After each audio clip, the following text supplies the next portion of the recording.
The Jay Thomas Show. Sirius 108 and XM 139. This is The Jay Thomas Show. The interesting, the odd, and the bizarre people behind the, interesting.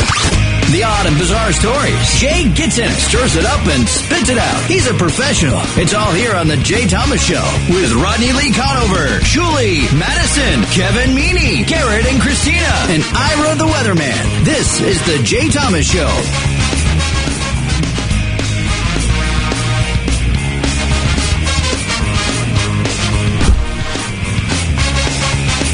All right. I got an echo. There you go. Okay, thanks a lot. Every time I do something with my kids that I know Shuli's going to go through, I think of him. My wife's been out of town for a week. Listen to my voice. Sound like I've been up drinking and having a good time? Yeah, well, this is from getting up at like, I don't know, 6 o'clock in the morning and making these restaurant-type breakfasts that the kids are used to. And so being a parent? Guys sleep over in the middle of the week in study sessions that end up being, World of Warcraft. What are you doing? Yelling. This is from yelling last night, all night. Okay, in front of a friend, his friend. Okay, was he like, Dad, you're embarrassing me? Exactly, all of it. And my birthday is Saturday. No, my birthday is Thursday. How do you think I feel now? That's what he said to me. What does that have to do with your birthday? I have no idea. So I yelled so much that I went, oh. I went like this. Oh, now I probably can't work tomorrow. So he's just a mini me. So yeah, right? I was just gonna say you guys are playing a guilt trip tennis match. You're basically trying to out guilt each other. Dad, you're ruining my Christmas. Who is that? Is that that's Bob. The Reverend Bob Levy? God, Yay! Reverend Bob. How are you, sir? Wow, with that voice, man, in the dark, the women must go nuts with that. Yeah, they scream and try to get out. Yeah, they go nuts because he usually says, "Put your hands up and don't say anything."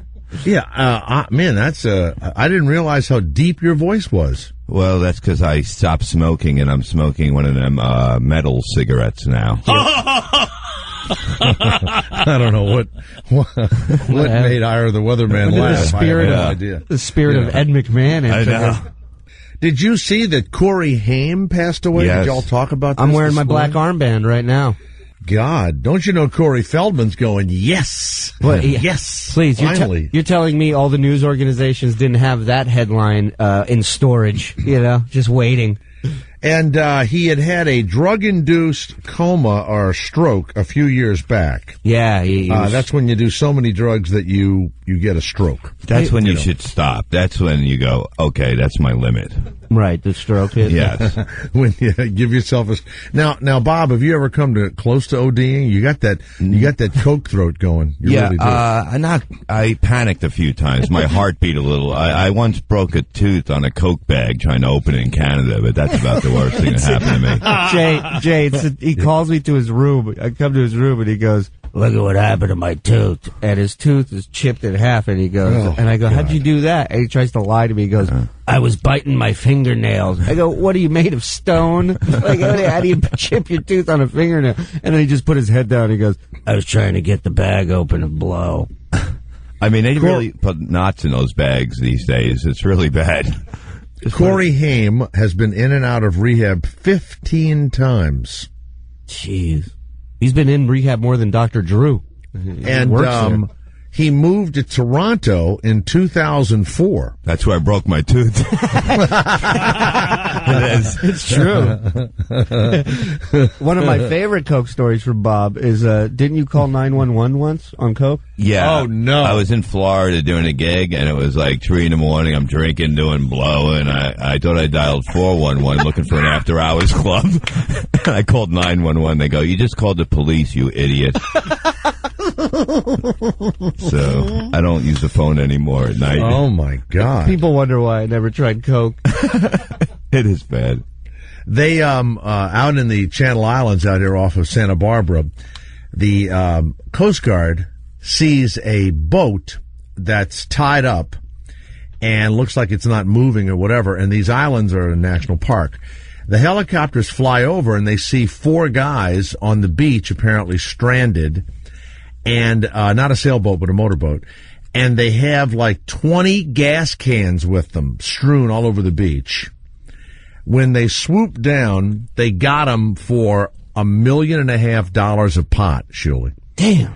They were coasting down the coast. You know, they don't know where I guess they're going from, wherever, Colombia, Mexico, whatever, and heading probably, anywhere that they would just put in on the coast. Wherever they were heading, they were moving real slow, I guess. They ran aground. That's right. They ran aground. There's a giant island with a big light, and everything else. They hit the light. They hit the rock. Is that a Wendy's, man? It's a drive-through. Yeah. And so they tried to lighten the load or not look like drug dealers, and so they threw all the gas cans on the beach. Well, as soon as the helicopters came over, they said no one carries that much gas. But yeah, when they picked them up, the helicopters loaded, I think they said 40 bales of pot. How big is a bale of pot? When they say a bale. Well, I mean, I've never personally seen a bale of pot. Is it like a bale of hay? I was going to say, if it's anything like a bale of hay, that's fucking huge. Jesus. Yeah. I mean, I can't even finish that much. I've tried. Can you imagine Bob trying to get a knot undone in a bale of pot? Please. Gnawing on I'd be it. toothless. I've seen him after. At one point, I remember one show we did a show once, and right before the show starts, he's in a real pissy mood.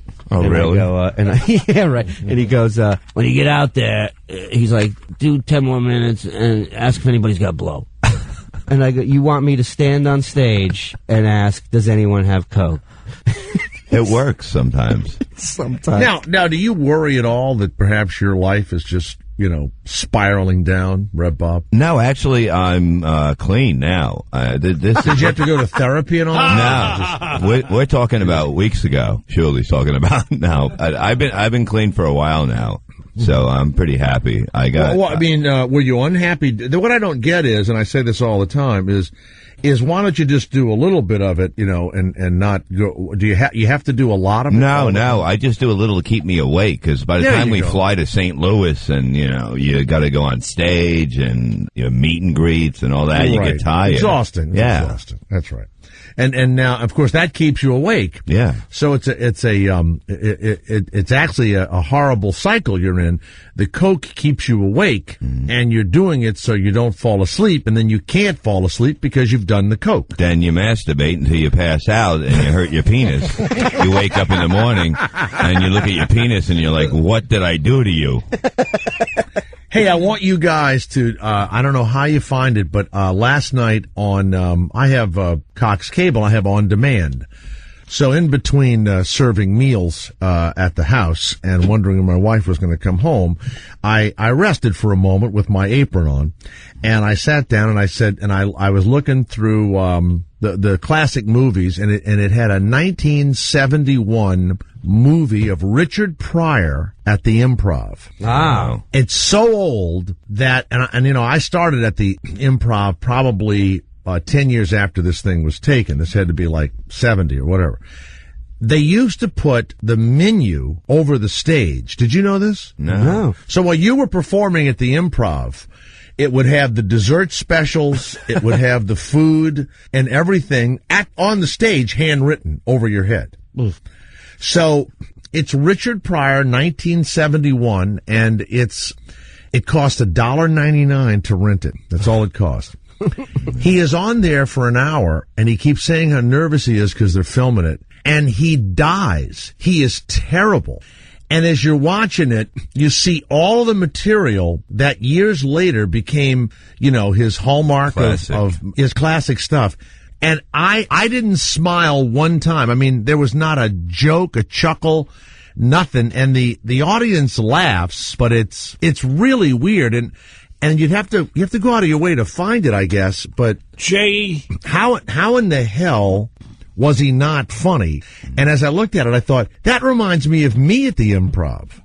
standing up there under the specials, not getting any laughs. Have you ever seen any of his early stuff when he wasn't getting laughs? And you can still see a lot of his stuff by watching most black comics perform. Yes. Yeah. His stuff. You got to go out of your way to see this. It'll make you both feel good about, what it takes to, I guess, I don't know what, get From the there. beginning, yeah. But I kept looking at the sign behind them that was like, banana cream pie, and it had a burger special. I swear to God. Ring dings. Yeah. Yes, Ira, what was Jay, it? Yes, I Ira. broke my tooth on a gas can. You broke your tooth. I broke my tooth. He was sitting on that one a little gas too long, I think. can. Little too long. What is? think it's trying to late. get it open? Trying to get think the it's- gas can open? Yes, yes. Yeah. Now, Ira, have you done any drugs ever? Never. Never done drugs. Where would Reverend Bob Levy, if you were trying to, you don't know, where would you put cocaine? Where do people actually put that drug? Do you know? Ira, the woman? Cocaine. Where would you put it? They take a needle. They put it in a needle. They shoot it up. Yes. They What shoot about, it up. What about pot, Ira? How do people? Pot. Yeah, how do people do And pot? they smoke pot. There you go. They smoke pot. So, weed. That's right. What about grass? Grass also. What's the difference between pot, weed, and grass, Ira? Pot is really, really. It can kill a person. Oh yeah, Pot can kill a person? yeah. If you eat enough, Surely cookie you dough- must be like Batman or somebody. You never die. Well, Jay, I become first immune of to all- cookie dough. That's Yes. why.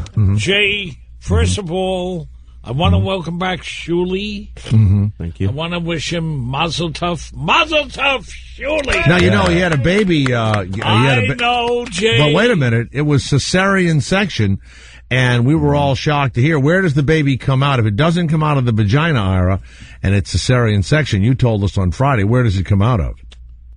Where does it- From the ass. That's right. Come Yeah. out of his wife's ass. That's why That's it's dark. unbelievable. Yeah. That's right. That's how Caesar was born. He And was if an you ass think, baby. If you think the kids are messy born vaginally, wait till you see him come out the back door. That is tough. That is tough. Yeah, how- Jay, Yes, Ira. yesterday I was in Atlantic City. Oh, Jesus. How was that? I know how this story was ends. it cold? I made out very, very good. The weather was pretty good, Cool. Bob. Thank you. And I walked in there with $400. Now, remember, he plays the penny slot machines, right? You pay That's right. Why would you bring $400 to spend pennies? I don't quite understand. And for $400 in pennies, you should still be there. First of all, First of all, how do you leave with $400 in pennies in your pocket? You can't move. Very You can't slowly. walk. No, You look they- like what was it, Popeye, the one that ate the hamburgers all the time? You look Yeah. like Wimpy, Wimpy. walking out of the place. So you got now. How many pennies is $400 worth of penny? Oh, it's 4,000 pennies. Is that what it is? Yeah, I think so. Yeah. So instead of bringing home that I brought home $16 extra. Oh wow! Jeez. So my day They didn't ankle my tackle days you were at the very, door very leaving with good. it? Surprised the IRS wasn't waiting for you at the bus. Now, Ira, how many hours did it take you to win $16? 2 days. No, within less than an hour. Oh, okay. Oh, in and out. So you won the 16 and then you split. Then I went home with $400 and some odd dollars. Now, it took you 2 hours to get there, correct? Yes, You stayed less than an hour. yes. You won $16. I stayed there till 8:30 at night. Well, if you only, but you won in less than an hour, then you stopped playing? I stopped playing around 7 o'clock. What time did you get there? I got over there around 2:30 in the afternoon. Okay, I understand, but now it sounds like you stayed 4.5 hours. You said you did it in less than an hour, and then what did you do? I wanted all back around 8:30. Oh, you were down. You lost it. Oh, you were down. No, He was down 37 I cents had at one time. $300 and some odd dollars All right. in an envelope, so it was pretty good. I see. Hmm. Are you afraid you're going to get robbed? Never. Now, why don't you buy a woman when you're in Las Vegas? You win, you got $400. Why wouldn't you get a They gal? don't take pennies.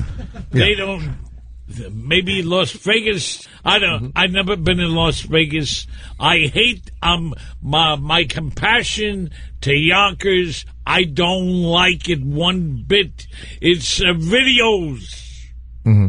Now, what about the women? I'm asking you about the women. Do you ever want to get a girl or pay a woman and have sex with the money you've won in Atlantic City? Oh, well, I was like that also. 97 cents, 98 cents, 99 cents. You know how people used to put a penny in a fuse box, right? Yeah. That's what they open their legs and Ira puts pennies up in there like it's a fuse box. I like this. Is this going to pay off? Snorted Maalox. You snorted He once Maalox? snorted Maalox. You're an animal. Don Herrera will come in. I've known Don forever and ever, and Did he's you know gonna that be it was Irera? Herrera. How do I say it? You know what? I've never been able to- How do you say it? Irera, Dom Irera. What did I say? Irera? Irera, yeah. I've always had trouble with his last name, so I say Dom, baby. Yeah, That's right. the way you do it. Dom, buddy. Now, Dom has been around a long time. He has. I'll tell you this. I remember I was working at the Vegas airport as a wheelchair pusher, and I went to a gate to go pick up fat load, and I'm waiting there, and one of the first few people to come off the plane was Dom Irera, and I know him, and I know him from watching his stand up stuff, and I was just getting into comedy around then, so I see him, and I'm like, Dom Irera, I'm a huge fan, man. I just started doing stand-up comedy, but I work here. And he looks me up and down and goes, obviously, and walks away. I'm just standing there in a vest with a wheelchair in my hand. I go, I work here, like a jerk off. Did you go up to him and go, one day I want to be a stand-up comedian? No, after he put me in my place for being an idiot, I let him go. Dom did come up to him and say, one day I want to push wheelchairs. I used to go up I would go to the Playboy Club in New Orleans when they had those years ago, and I would always tell the comics I would go in the bathroom when they went in the bathroom. And I would tell them I wanted to be a stand-up comic. And I, as I look at it now, I go, what were they supposed to do with that information? What are they supposed to say to you? They just clap your hands and you're a comic all of a sudden? Well, some comic would be taking a leak going, yeah, that's good. You know, I got my cock in my hand. Can you get out of here? Yeah. You know, like that. They would Let's say have a stuff. conversation outside. Yeah, if you don't mind. Let's take this out. It's happy birthday to Chuck Norris today, who is 70 years old. Wow. Carlos Ray Chuck Norris is his name. Somebody on Twitter, on the Miserable Men Twitter, said that Chuck Norris's birthday, he once ate an entire birthday cake before his friends could tell him there was a stripper in it. That's how badass he is. There's no such thing as global warming. Chuck was cold and he just turned the sun up. That's a man. Yeah. You know when the boogeyman goes to sleep at night, he checks his closet for Chuck Norris? Chuck Norris. They once made Chuck Norris toilet paper, but it wouldn't take shit from anyone. And Chuck Norris actually built a time machine. He went back to stop the JFK assassination. As Oswald shot, Chuck Norris met all 3 bullets with his beard and deflected them. But JFK's head exploded out of sheer amazement. So happy birthday.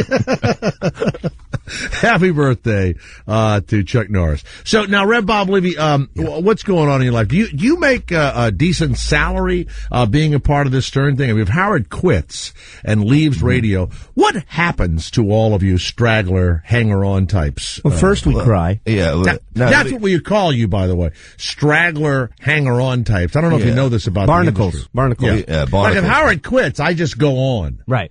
Nothing happens to me. We hope to go on, you know. We hope. Well, where to would you continue. go? What would happen? We'd hope to stay here and do our show, maybe in a different. Oh, they spot keep or you around, something. you think? Huh? I think so. They'd probably pay you even less. I don't think that's possible. We'll be going with pennies down to Atlantic City with him. I think it's and listen, if it doesn't work out here, I still happen to be very popular at one McCarran Airport. Yeah. But now, do any of you have the guts to ever go up to Howard and go, hey man, our lives are hanging in the balance because our whole life is you. Well, he was. It's almost like Saddam Hussein or one of these, dictators being thrown out of, Well, he was saying on the office. air last week when they announced that I had the kid, he was like, man, he goes, Shuli with this case is sometimes I lay awake at night and I worry about, these guys. Like, what if I don't want to do this anymore? And I thought to myself, good. And now there's two Right. of us laying awake at night worrying. Well, you know what? That is good. Yeah, that I is said, good. it's That's great. a good reason for him to stay at Sirius. Absolutely. There's nothing wrong with that. Listen, I wish him all the best, and I hope he makes the right choice. Whatever and we he can get wants lots to do, of sleep at night. Yeah, and we'll move on. We'll do whatever we have to do to move on. I don't see us stopping at any point. I tell you what you guys ought to do. Now, each one of you on about a monthly basis for the next few months should announce that you're having a child. Each one. I know. I'm trying now. Bob's got bad load, though. No, but the baby won't come by the time he makes his decision, right? Right. So Rev, you'll go up and you'll go, oh man, are you married, Bob, or Yes. you have a girlfriend? Yes, I'm married. Oh my God, Carlotta is pregnant or whatever the deal is. Then you get 2 or 3 other people over the next few months to say that their wives are pregnant. Right. And you have 6 or 7 people who are with child, allegedly. Yes. And he'll be making his decision, obviously, in the next 6 or 7 months. You won't even have the kids. And then all of you will have these horrifying miscarriage stories. Yes. About how these fully formed children came out of the wife. Each one of you will have these miscarriages. Jay, Or I can just get Robin pregnant and I'll have to stay. Jay, Yes. Chuck Norris is so tough, it's ridiculous. It really is. That's all you had to say was, That's it. that's it, Ira? Yes. Chuck Norris is so tough. Yes. All right. Does anybody know back in New York, a former sportscaster, Marvell Scott? Oh, yes, Marvell Scott. He has You know him? cancer of the throat. He had cancer of the throat? Yeah. Well, apparently he's also a doctor or something. Hold on. He is Real quick. accused. A C-section comes out of the asshole, but this guy had throat cancer. All right, Yeah, go that's ahead. nutty. He's accused of raping a 14-year-old girl. Whoa. Oh, The girl- he's gonna get it, Jay. He will be locked up in jail. You think Well, so? he said it's not Ah, true. yes. He blamed He it on said the it's not. chemo. Yeah. Right. She was a runaway from Albany. She and a 16-year-old friend were out of cash, and they met a man in Times Square who said he could help them make money. And then they ran into Scott, who agreed to pay for sex with these 2 girls, took them to his West 47th Street home in New York, and he demanded his money back because the girls didn't do anything to him. But was he famous? Does anyone know him? I never heard of him. Oh, all right. I've never heard of that name. Marvell Scott. No, I don't know. They say sportscaster here, Marvell Scott. I never heard of him either. I don't know who the hell he is. Also, a guy has been caught implanting in women's asses a bathroom caulk in Newark, New Jersey. 6 women are recovering after they received buttock enhancement injections, and the guy just used the caulk that you would use in like a bathtub. By the way, how do you go to these fucking guys? How do they find these guys? How do they do it? I mean, is it like it's in a garage? The woman went to some guy's garage. This is what you guys could do for a living. He had If some Howard bad ever leaves. accent too. He's like, "You want my cock in your ass?" You move the rake. We get this done. Yeah, we just got to finish mowing the lawn, and we'll tend to your needs. You guys sit in the car right over here that's parked in the garage, and then I'll do it for you. Yeah. So their ass is completely done. So nobody, and then of course Corey Haim is dead, and the other whatever his name is, what is the other Haim's name? Corey Feldman. No. Corey Feldman. Yeah.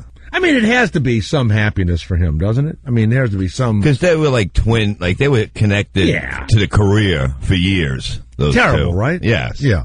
Yeah, I mean, so the other one is dead now. They and did were the trying to reality do- show not too long ago where they the 2 Coreys, where right? they tried did to that. reunite, as And that friends. died too. Yeah, Oh my a little God. before Mr. Haim. Good God Almighty, and they say that he just couldn't stop the drugs. Well, you know what you ought to do, Rev Bob Levy? You ought to open some sort of Rehab.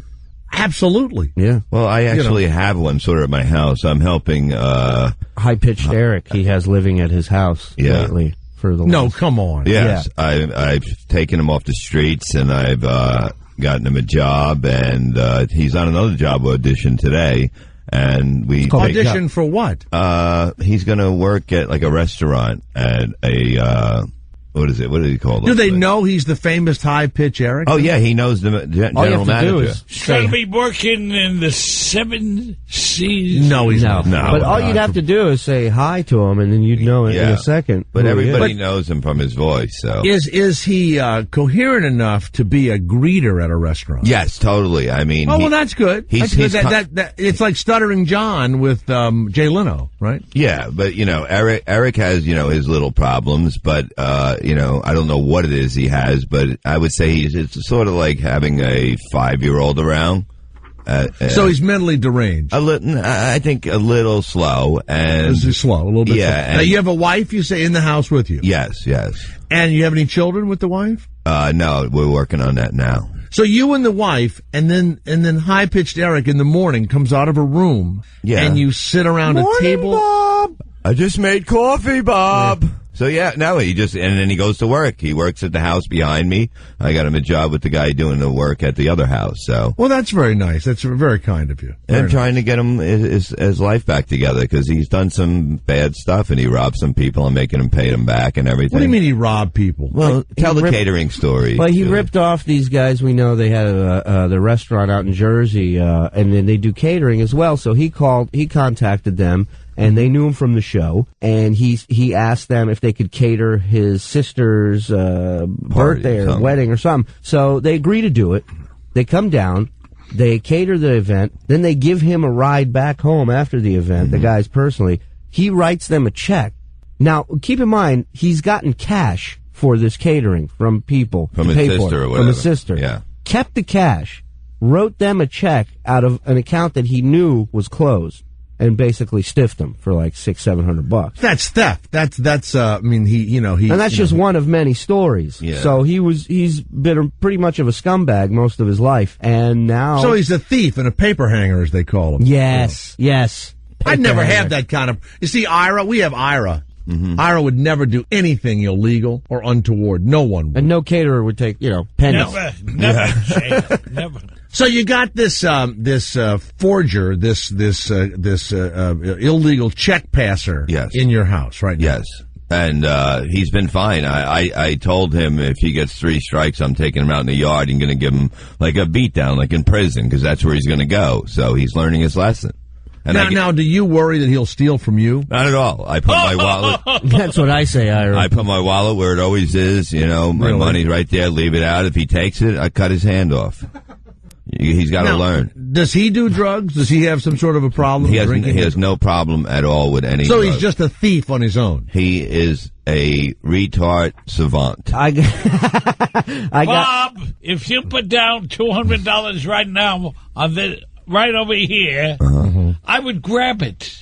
No, you wouldn't, Ira. You wouldn't. Oh, yes, I would. No, you wouldn't. Yes, you would do that to me, Ira? No, Maybe Ira, you I wouldn't. would. Times are tough, Ira, Jay. You wouldn't. Times you are wouldn't tough, touch man. It. You wouldn't touch it. And plus, I'm not getting paid from Sirius till Friday. I tell you what, whatever you have in your pocket, $10, $20, just put it there. All right, look, there's money right in front of him right now. I'm taking. All right, Ira. Now I'd be shocked, Ira, if you. He's got it in his hand. Hold on, he's got. No, don't Got touch. it in my hand. Don't touch that money, Ira. Don't touch that money. How much is there? Too late. He's touching it. He won't let go of it. No, Ira, don't touch that money. Don't touch that money. Put that money back, Ira. Put that money back. He put it back. You realize that's 1,000 pennies, Ira? How does that make you feel? 1,000 pennies. That's 1,000 pennies right That's there. called cash, Ira. How big is your coin cup when you go to Atlantic City? Is it a garbage can? No, they give cash. They give cash. He's got a big metal can that he carries with him. Well, time to cash out. Oh, man. So they were showing on Rick Sanchez on CNN. Yeah. He's You hate him, don't you? Oh, I hate him. Why do you hate this guy? It's just, Why? he's just, he's like all serious about Corey Haim. Like, dude, Rick, you don't give a shit about Corey Haim. None of us do. Relax. Not that big of a deal. But he puts up, he posted a Twitter from Soleil Moonfry, Punky Brewster. Soleil Moonfry, Whatever. who was Punky Brewster and actually played, I did a pilot, I played Rodney Dangerfield's father. Now listen to this one. It was called Where's Rodney? And it was about a kid who was my son, and we had like a regular home, and I think I had some financial troubles or whatever. And my son imitated Rodney Dangerfield. And Rodney comes to him like an apparition, right? Mm. And Soleil Moonfry was the girl in the neighborhood, right? She was like 12 years old with these giant bazoos and everything else. Now here's the crazy thing about Hollywood. The little boy that played my son could not imitate Rodney Dangerfield. Mm. Not everybody can do it. Not everybody can do it. No, but another actor who they hired could, but he played like the neighbor or whatever. But for some reason, this kid, I don't know who he was, a star, or I don't know what he was. And I would sometimes say to the producers, I go, hey, look, the star of the show can't imitate Rodney Dangerfield, but this other kid can. And they would go, yeah, I know. That's weird, isn't it? I go, no, you need to switch the thing. So I said, when are we going to meet Rodney? And they said, Rodney doesn't want to come until the day we actually shoot the pilot. I go, well, what about rehearsal? And he goes, well, he doesn't want to be here. So literally the day before we shoot the pilot, here comes Rodney Dangerfield. Hey, how you doing? Hey, how you doing? My mother. So I'm going, oh my God, I'm in his presence and he's gonna make jokes. My mother was a fucking drunk. My mother beat the shit out of me. My father was no fucking good. He was the son of a no jokes. He talked like that about his horrible life all the time.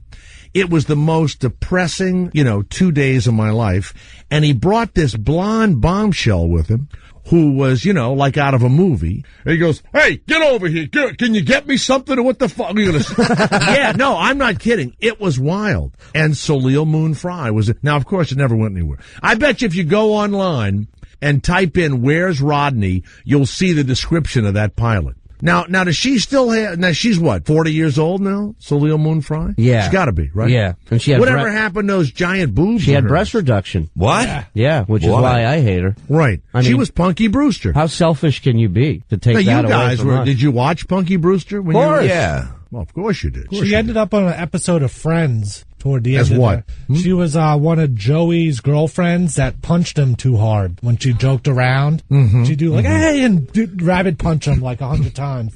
You know what's sad? You play a character like Punky Brewster, and then kind of nobody wants to hire you again. It's really weird. Well, if she would have kept those giant tits, she would have been on Friends a lot more, I guarantee. Her back was out. Please, get a brace. I know, no one's complaining about their back. So what did she say about poor Corey Haim, who's passed away? What did she say? So on her Twitter it says, no one made listening to 80s music as cool as you did. Save a dance for me up there. And I'm like, what does she think he was, a DJ? What 80s music is she talking about? Maybe they did it together. Maybe they didn't he do a song? Well, what an awful tribute. Save a dance for me up there. Well, Fred Astaire didn't die. I just went to save an 8-ball for me. That's something on this Twitter. Concert of Jimi Hendrix. It's called the Hendrix Experience. And I just went to think all the greatest guitar players in the United States, some that knew Hendrix when he was, when they were little kids, and now great guitar players, and they're all playing, Hendrix stuff. It was a great concert. And his daughter or granddaughter, somebody comes up, and they keep toasting up.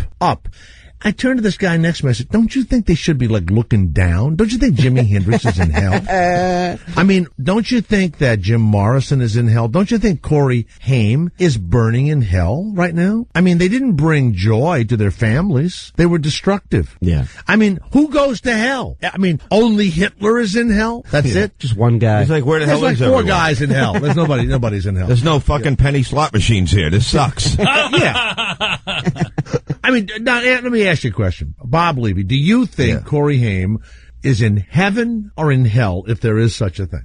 I would say he's in hell because he didn't. He had so many chances to get his life together. Think how many people he lied to, he stole from, probably. Yeah. And I got news for you. Whichever one he's in, I want the opposite. I don't want to be where Corey Haim is. Well, I don't know if you want to be in heaven with the idiots that are supposedly going to go to heaven. Yeah, I'd rather chill with Hendrix and Corey. There's got to be some netherland that's fun, somewhere in the middle. The Catholics have purgatory. Right. Which is where you go when you're waiting to maybe go to heaven. But you could be there for millions of years, unbaptized babies go to purgatory. No, they go to limbo. Did you know that? That's with the stick and the music? No, I don't think that's what the stick. I don't think they do that. You mean you for eternity you have to pretend you're on a cruise ship and you not this song again. Boy, hell isn't that bad. Oh, it's my turn? All right. I love, you've got your pina colada and some woman has her legs spread and she's hopping towards you and her beef curtains are jumping. That's the one I like as you look at, under there. Let's go to, Corey Haim from hell, on line 2. Corey, the J-Town, how is it there? How is it, Corey? Oh, it's hot, Jay. Celebrity voices impersonated. I actually have a list here. I see Bob Levy's name on the upcoming celebrities. Arrivals? It's on a celebrity list? Gotta be really weird, wouldn't it, if Bob died and we just did this bit? Yeah. We're coming for you, buddy. Jay, God forbid. Yes. We're coming God for forbid, you, Bob. will one of you pricks who call up and do these bits have some lines once, just one time? One of you pricks have a line. Is Jeff the Don't only one just who knows call how to up do and this? go Corey from hell. Think of something, you assholes. Yeah, you call me a prick, Jay. It just died. Oh, well, okay, there you go. You're arguing with him in hell. All right, there you go. You know this bit's a piece of shit. You know this bit, I must admit. You know this bit's a piece of shit. You betcha. Better learn how to ride. That's it. No more calls from dead people. Jay, I'm happy to report that my Sirius satellite signal goes in and out here in hell as it did on Earth. No, they need some more repeaters down there in hell. You're cutting in and out, Jay. I wish you'd lose the signal completely. Okay? I want you to lose it completely. This is embarrassing. I have the most untalented listeners. It's unbelievable. All these other shows, people call up, they're glib, they're funny, they're whatever, Shuley used to call, get on the Howard Stern show. I got nobody that calls this show will ever make it. You know what we do on our show is that they start rambling on, we start playing the Jaws theme in the background, and then we just overpower them with the Jaws theme. And we're like, what's that behind you? Are you alone? Are you driving a truck? Is there someone behind you? And next thing you know, we hang up on them. And I had some guy call up yesterday yelling at me going, you hang up on these people. I mean, I've been on hold 20 minutes. I'd be pissed if you hung up on them. We hung up on everybody that was on the line, all the line. We have a guy named Tim of Georgia that calls up. I don't know what he wants to talk about, but he'll hang on the phone 2-3 hours, the entire show. Yeah. And I won't take the call because it's always something about some stupid television thing. He hung on for over 2.5 hours the other day, and I finally took the call. And I said, well, what an idiot. Why do you hang on the phone for 2.5 hours? He went, fuck you. And he hung up. Well, and take it from someone who's been on hold for 2 to 3 to sometimes 5 hours. Oh, my God. When you're on hold, you should listen to what's going on and maybe adapt what you've called in with. Like I would, there was times where I'd call into the show and I had something I wanted to talk about, and an hour later he was done with it. Mm-hmm. And so when they checked me back on hold, they go, "You still want to hold on?" I say, "Yeah, I got this. I also got this. You got to have options there. You got to pay attention." So did you have it on speakerphone the whole time? No, for like a year I didn't have any. Like I just held it with the side of my head, and then as he pushed the wheelchair, and then I felt like I was going to get like a boil or something on my neck. A cauliflower ear you would get. Yeah. That's what those wrestlers get and all those. Yeah. So I got one of those Time Life operator headsets. No, you didn't. Yeah, did you really? It came with a Civil War. I can't roll a joint with one hand and play PlayStation. I was like, so I had the headset on and I was living with my phone jokes in Vegas, and I'd be on hold, and every now and then my mom would come over and be like, Julie, Mom, I can't right now. I'm on hold. It was like a headset for like a retainer or Do you something. know how much this is going to cost us, son? Yeah. So the garbage would be piled up in front of you that you had to take out before the call was over. Oh, and yeah. all that. Yeah. They'd have Mom, all I'll your get chores. to it. God. Well, my Red Bob birthday is Levy is here. Thursday. How do you think that makes me feel? Irera, who I just called Dom, will be here in a few minutes. Plus, we have an interesting guest coming up later.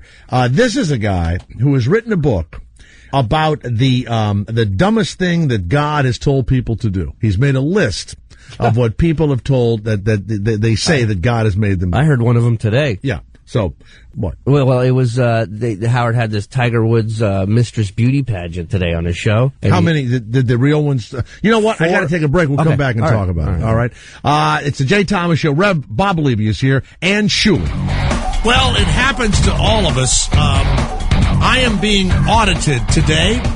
So instead of being live on the air, I'm telling the IRS, yes, that $300 dinner, that was business.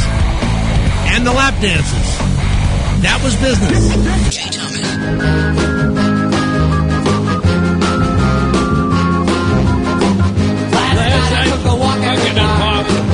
Rush Limbaugh has announced that if the health care passes, he will leave the country. Good, you fat fuck. Get out. Yeah, please. You know what? He's such a fat fuck. And then Glenn Beck had the guy on, the Democrat, who played Tickle Me with his staff. I this heard guy that, Massa. yeah. He would wrestle like. I guess they all lived in a house together. He had his aides with him in the house, and they would kind of like wrestle in their underwear and stuff. And the aides turned him in, and then he said that it was Rahm Emanuel who had, I guess, yelled at him in a steam bath. It's all very sordid. And he was on Glenn Beck, who I watched last night, and Glenn Beck wanted the guy to put the Democrats down. The guy wouldn't do it. So Glenn Beck looks into the camera and says, "I'm sorry, America," like that. These guys are nuts. They're insane. He is the king They are of totally, insane. absolutely.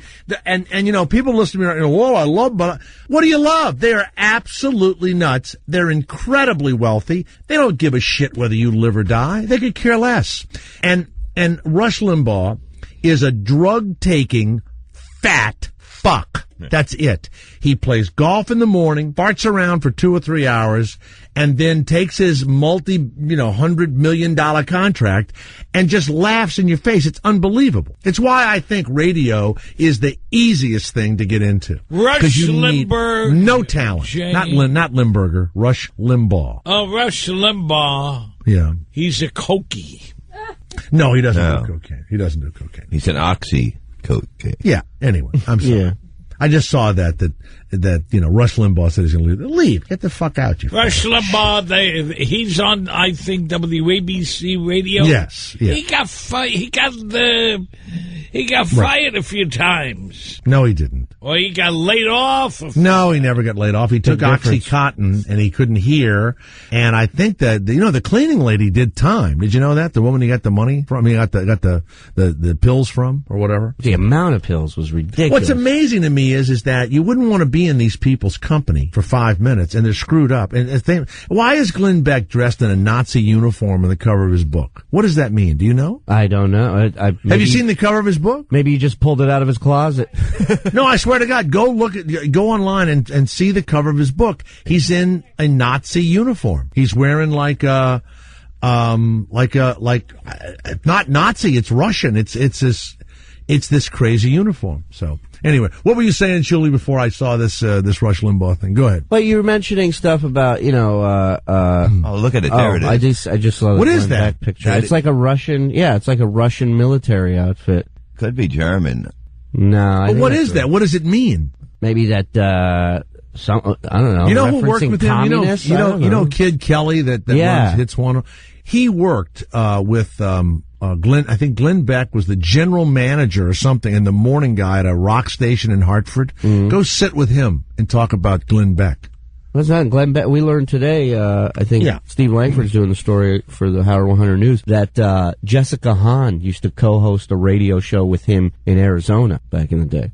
Jessica Hahn actually did a bunch of shows and would come in and when I was a disc jockey, and she was actually fun. There was something about her because she was with Jim Baker. Remember that? Mm-hmm. Oh, yeah. Yeah, sure. She was actually a lot of fun and was pretty. I think she was on the radio there for a few years. She was good. She was very good. Eric on my fan page wants a T-shirt to be made to sell on your site. Rush Limbaugh is a drug-taking fat fuck. Well, hold on. Let's go. There's a guy. It's like this. What are you doing, Christina? You got the same guy saying the same thing on two different guys on two lines. What does that mean? That's the system. It's just the phone system here. What's going on? Let's go to Ken of New York City. Yes, Ken, the Jay Thomas Show. How are you, Ken? You hook those tight. Fuck you, Ira. Shut up. You know, Christina, how dumb can you be? Write the number down, Christina, and don't let the jerk come back on. No, they don't. When you see 201, it's the asshole. She just doesn't like me. She just set that up on purpose. God almighty. Shirley's dad calling in again. You know, I talk like this to my wife, too, and that's why things run perfectly in my house. That's the way you have to be, Jay. That's why she left for a week. Yeah. Shit happened. I go, what are you, stupid? Are you stupid? I told you, don't park the car in an angle. I can't get mine in. Right? I got a call last night because the dryer was not blowing outside. And in the middle of the show. During the show, I go, well, then turn it off, and I'll fucking hook it up when I get back. I used to do my show from my house, and I have a window, in the studio. My wife would bring the garbage in a bag, hold it up in front of the window, and point at it. Oh. And I go, if you walked all the way out here with it, why don't you put it in the friggin' can? Yeah, you would have been there and back already. Look, this show's gone off the tracks. It's the Jay Thomas Show with Rev Bob Levy and Shuli. Go to jthomas.com. Hopefully there's Christina's picture up there, and you'll see the links to everybody that's around. Shuli, where are you this weekend? Any place good? Or I'll be home with my beautiful baby girl and my wife, relaxing. What's her name? I've been calling her Ayatollah. I know. I showed my wife the email. She's all, she's still numb from the spinal block. She looks at the email and she goes, he's an asshole. What's the baby's name now? Italia. God, why did you do that? Because I wanted to. Like Italia the Hun? No. I tell you, it ain't easy. Like Rodney, I'll tell you. Yeah. No, Attila the Hun's wife was named Italia. I mean, you got to know history. Rev Bob Levy, are you someplace this weekend? I'll be in Philly, and I'll be in Long Island. You go to RevBobLevy.com for the info. Okay, cool. Thank you, brother. And don't tie your Coke in tight knots. Yes. No, don't. You'll break your teeth. Put it in paper. And Jay, what is it? I will be hanging around the city. Okay, good. Thanks, Sarah. When I first somebody books me over the weekend. Yeah, this okay. is the Big I Show. Yeah, I bet. Let's go. Is that John Fogel? John, are you there? Yes, Jay. CCR, big fan. When I first came to New York, John, are you there? Yes. Are you the John Fogel that was my first engineer when I first came to New York? You better believe it. I was the guy with the sound effects. That's exactly right. But yes. do you remember the first time that I came in and I had to confess to you that I had done cocaine the night before? Yep. Yep. Do you remember the time when you gave me your coat in the winter and you went home without a coat? It was a leather bomber jacket because I loved your jacket. And I was like Elvis. I gave you my jacket? Yes, you did. Yes, you did. Do you still have it? No, I don't have it anymore. Do you remember the time we broadcast up on the roof with Meatloaf? And he threw my sneakers over the roof? John, remember me? It's Cousin Brucey. Yeah. No, this is like a rehab. Stay where you are. It's the Jay Thomas Show. And Don Marrero will be here in a few moments. Oh, man. Meatloaf threw his shoes over the roof. Shuli, we were loaded all the time.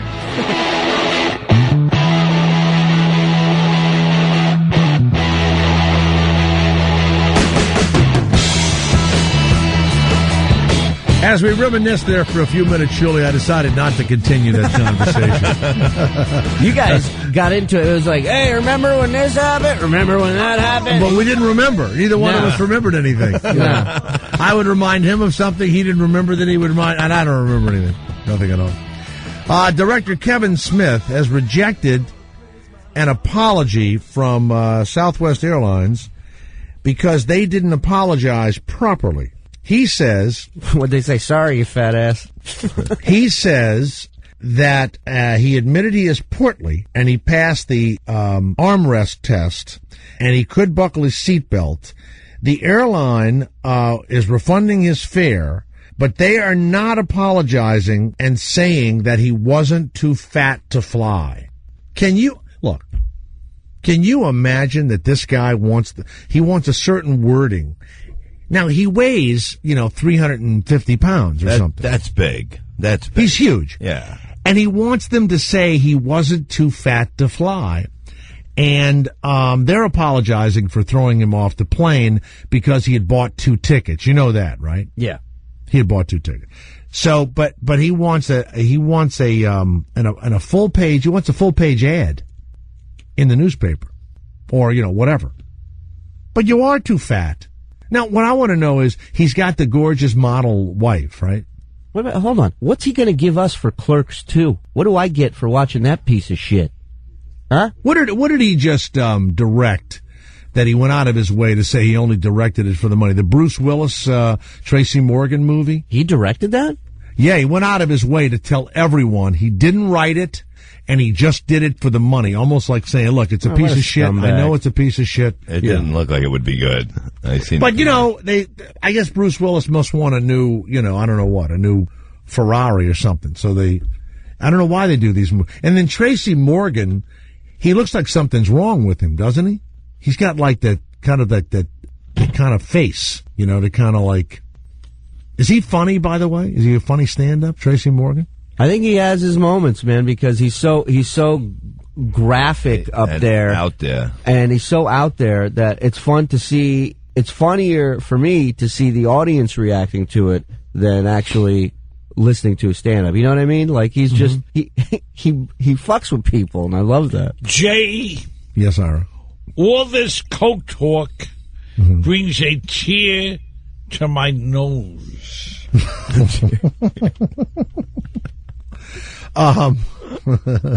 Yeah. Say, this book that's in front of us, God made me do it. Yes. That is right, Jay, on some people. Right. It happened to a person. Stop writing in paragraphs. Shirley. I'm not. Yes. Freelance. Jay, this guy was shooting at everybody at night. They were sitting in their cars. They would get shot. Who did Brooklyn. this? These 2 guys that were hiding in the... No, Son of Sam, I think. Oh, Son of Sam. No, he said a dog made him do it, not God. Yeah, it was a dog. God made him do it. You're dyslexic. A dog. You're dyslexic. A dog. A dog, not God. God is G-O-D. Dog is D-O-G. Sam Ira. made him do it. No, I know. But a dog, not God. The problem is Ira's holding the book up in a mirror, so he thinks it says... A satanic dog. It says dog. He's got it upside down, actually. An Illinois woman, Shuley, is suing her hospital. They gave her the wrong baby to breastfeed. Jennifer Spiegel. They did an office. Says the nurse handed her a child at 4 a.m. and said, your baby wants you. She was breastfeeding, and then another nurse came in and said, the baby you're feeding isn't yours. Spiegel says she has now had horrible, awful internal feelings, and she wants $30,000 for the misuse of her teat. That's what she wants. That's a low price. For milk? For the price of milk? Are you kidding me? That's fucking ridiculous. You get it for like $1.89 a gallon. This bitch is going crazy. This book. Now, what if your wife, if they handed her the wrong baby and somebody had missuckled your wife for a few minutes? Interrupting, you're helping out the baby, Of course. No big deal. Well, we were laying in the hospital together. Me and you, yeah. No, not you and I, Bob. Did you give her a little suckle? Me and my wife. And we were watching the Office episode where that actually happened in the episode. They're sharing a room with another patient, so they grab the kid in the middle between the two beds thinking that it's their kid, and all of a sudden the kid has no problem latching and eating from No, the they breast. suck. They suck. You put your finger there, they suck. They suck. Yeah. They'll suck on anything. They will. They'll suck on anything. I'm glad I'll tell you my twin story later, but Dom Irrera, go to Dom, IRRERA.com. Dom will be at Governor's Comedy Club this weekend. Dom, welcome to the show. How are you, Dom? Hold on, Jay. Let me put my teeth in. By the way, Rev Bob Levy is here, and Shuley from Howard Stern Show. How are you, Dom? How long can you keep this comedy up? How long do you think you can just keep going? I think I'm just getting into stride, my friend. That's a good thing about comedy. You know, I was thinking about that when I saw LaDainian Tomlinson crying at 30. You know, at 30, I had about 15 minutes. You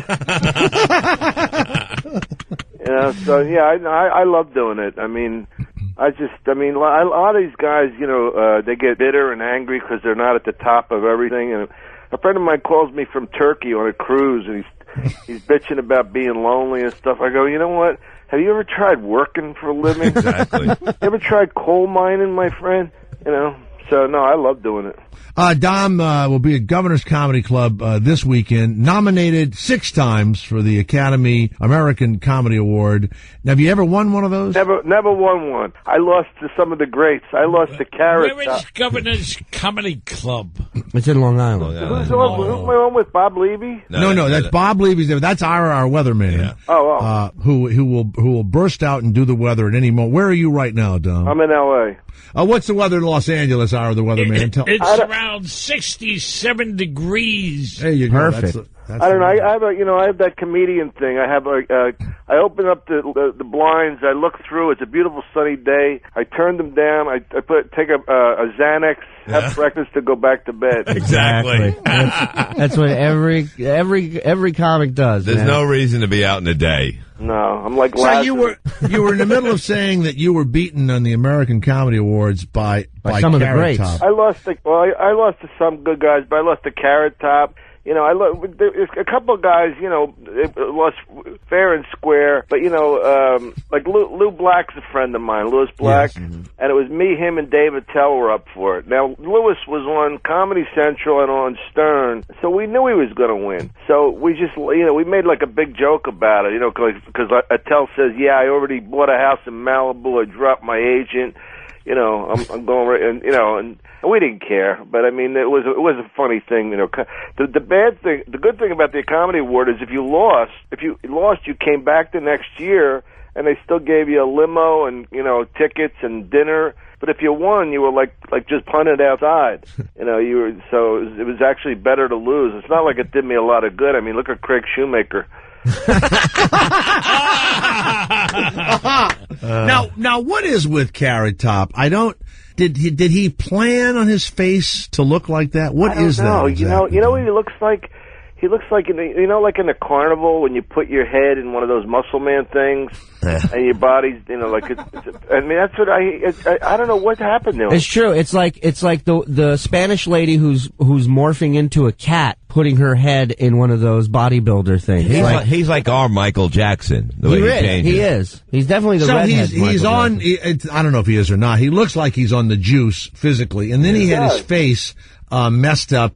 It's almost like, you know, Bruce Jenner, who also looks like a... By the way, Bruce Jenner, in like my estimation, he looks like is prettier than the Kardashian girls. I agree. I think that they have that typical kind of Mediterranean, Middle Eastern look, and they're not going to turn out well. Hairy broads. Yeah, Dom, they're going to be somebody's old, you know, Syrian aunts one day. Don't you think? That's the one that married one of the Lakers? Yeah. Oh, yeah. Well, you know, Carrot Top, that whole... I did a Seinfeld episode, and I like the guy, honestly, but it was based on mocking prop acts. Yes. Right, I remember that. I don't know if you remember that episode, but in the episode, I play a prop comic named Ronnie K, And I say to Jerry, do my nostrils look big to you? He goes, is this a bit? I go, hey, I don't do bits. I'm a prop act. In other words, I have no wit. I got a rubber chicken. I got a big phone. I got a plastic ass. I don't do bits. What do I got to write for? Yeah, right. Why do I got to write when I can purchase an act? I got a credit card. I don't need this shit. Meanwhile, Carrot Top, I mean, just his set, I think, is like $50,000 when he goes out now on tour, and he's in Vegas full time. And I mean, there's a market out there for him, I guess. Dom, you and I both did the Golden Girls around the same time. No kidding. Wow, which one did you bang, Jay? B. Arthur hated my guts. And, yeah, she didn't hate me. Did she really hate you? Well, you know what? I was such a fan of hers from Maude and everything else, and I was excited. I played a director of a pizza commercial. And I was having a great time, and she was really mean and would grind. You know when you grind your jaw and that muscle? Yeah. That thing there. Did you have a scene with her when you did the Golden Girls? She's dead now. I can talk about her. Yeah, I think one time I did, and the other time it was with Rue McClanahan, or whatever her name was. Yeah, and she didn't want, she was complaining that every episode she had to be a piece of ass in every episode. Yeah. I'm thinking, well, honey, that's your whole act. It's really bad when she's the hot one on the show. Yeah, it was all bad. But you know what happened with me and B. Arthur is, I was getting a bagel in the morning, right? I'm putting some cream cheese on it, and she walks up. She's like about, 6 feet tall. Yeah. I'm about 5'8". I look up at her, and I forget her name, because all I thought of her was Maude, right? So I go, how you doing, Bo? Right? I call her Bo instead of B, and she goes, it's B, darling. And like with such force, like my hair swept back. I thought I'm gonna get clocked by B. Arthur. What's up, Bo? Get her off of me. You know when you don't know somebody, like a Southern guy. Hey, Bo, how you doing, Bo? Hey, how's it hanging, Bo? Tom's like, I'm sorry, I thought you were one of the Dukes brothers. Governors, of course, is in Levittown, Long Island, and call for tickets. Dom will be there this weekend. So now, Dom, do you talk politics? Do you have stuff you talk about? The healthcare. Rush Limbaugh has announced that he will leave the country. He announced today, if health care passes, he will leave the United States. Bravo! Where's he going to go? With Alec Baldwin? Yeah. Alec Baldwin did that before, didn't? Yeah. No, I mean, I talk a little bit. I mean, there was a kid on before me that I was in Cleveland last week, not to brag, and he was talking about, he was very, very pro-Obama, and I'm pretty apolitical. I mean, first of all, like the talk shows and Jon Stewart and everybody, they beat it to death as far as any material goes. So it better be original. But I just went on about I says, like this whole thing about Obama being black. He ain't black. Mike Tyson's black. Obama is half white, half black. He's multiracial. I said, when you show me like Pac-Man Jones with a golden tooth being elected president, then I'll say there's a black man. I'll do stuff like, anything offbeat like that, but I'm not really that political, I mean, do you have grown children? You have kids? No. I mean, my girlfriend is like a grown child to me. I mean, so you still have a girlfriend, so you are still hopping from one chick to the, is she a model? Was she like, you have one of those Victoria's Secret models? You're still doing that? No, I got, let me see. I really should, I had one girl I should have married, a French-Canadian girl. I had one girl I shouldn't have married, but her and I are really close. But you married her. You married her. I married her, but, basically there's like 3 girls I go out with. One's in Cleveland, one's in Philly, and one's in Kilkenny, Ireland. So do they know about each other, the 3 women? They all know each other? No, they don't know. But, I mean, apparently I have a problem with intimacy because the closest one I have is 2,000 miles away. So other than this one, I go... Now, this is the thing about being a stand-up. I could get chicks. If I were a regular guy with a regular, good, decent job, no way. No way. I'd be dead on my feet. But, like, this girl, 23 years old, comes up to me from the Laugh Factory, beautiful waitress. She says, just like this, the balls on these girls. She goes, if you ever want to take me on a road, she goes, I'd love to go on a trip with you, right? I go, well, I'm going to Miami next week. I'll bring you there. She goes, great, right? I never even went out with the girl. And that's the kind of stuff that only happens, like, because, I go from being, like, portly to cuddly. Mm-hmm. You know what I mean? Just because of stand-up. Did you bring her to Miami? Yeah, yeah. And she gave it up. And she had a great time, right? Well, she didn't give it up. I mean, let me say this. When she fell asleep, she slept, she had a very deep sleeper. That's when I went into action. Gotcha. No, we had a great time. I mean, It's so funny because people go, now, what do you talk to with a girl that young? I go, look, it ain't like women my age are teaching me nuclear physics. Oh, man, I went out with this woman my age. She was a genius. These dumb young graduate school girls, Well, what I like when you said you should have married one and you married one you shouldn't have married, and I swear to God, the first thing I thought was, if you'd have married the one you think you should have married, she would be the one you shouldn't have married, and if you hadn't have married the one you married, she would have been the one you now realize you should have married. Welcome to our version of Lost. Yes, exactly. That's exactly. It's as soon as you get married. Yeah. I can't believe you said that. That was one of the most complicated sentences I ever heard in my life. Well, but that's what I was. Everybody that I wish I would have married. I go, God, I think about this woman Jane all the time. I should have married Jane, and I shouldn't have married Sharon. But if I'd married Jane, I would say, well, I'm sorry I married Jane. I should have married Sharon. See, it's the marriage that destroys. Are you married now? I am married. I'm married now. Yeah, married. Can she hear this? No, my wife doesn't listen to anything. Nothing whatsoever. Poked her ears out. My wife.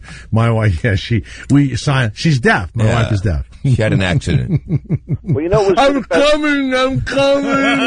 Oh, give it to me, good hot daddy. Okay. Thank you, nice man. You like when I drool on your cock? All right. Don Herrera, Governors in Levittown, Long Island. Gotta see him, man. He's funny as hell. Oh, thanks. This weekend. This guy, Andrew, on my Facebook page says, I saw him once in the 90s, and he was so funny that the fat chick at the table next to me laughed until she pissed herself. Great show. That's hot. Yeah? That's a T-shirt. Well, Dom, thank you very much. Hey, thanks for having me on again. Always fun to be on your show. Take care, anytime. And Dom, hold on. If you come into Co-op City, we got the Seven Seas restaurant. Yeah. They'd appreciate seeing you. There you go. Where's Co-op City? In the Bronx. Oh, okay. Where were you raised, Don? Where are you from originally? I'm from Philly. Philadelphia. Oh, Philadelphia. Philly. Went to college in Miami. Did stand-up in New York, and then live in L.A.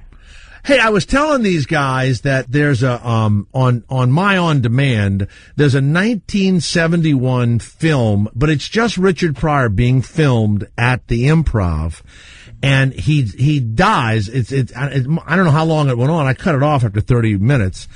And no one seems to know about this thing. It's just he got somebody to film him at the Improv in 71. It's the Improv. It's not the Comedy Store? No, it's the Improv. It's 1971.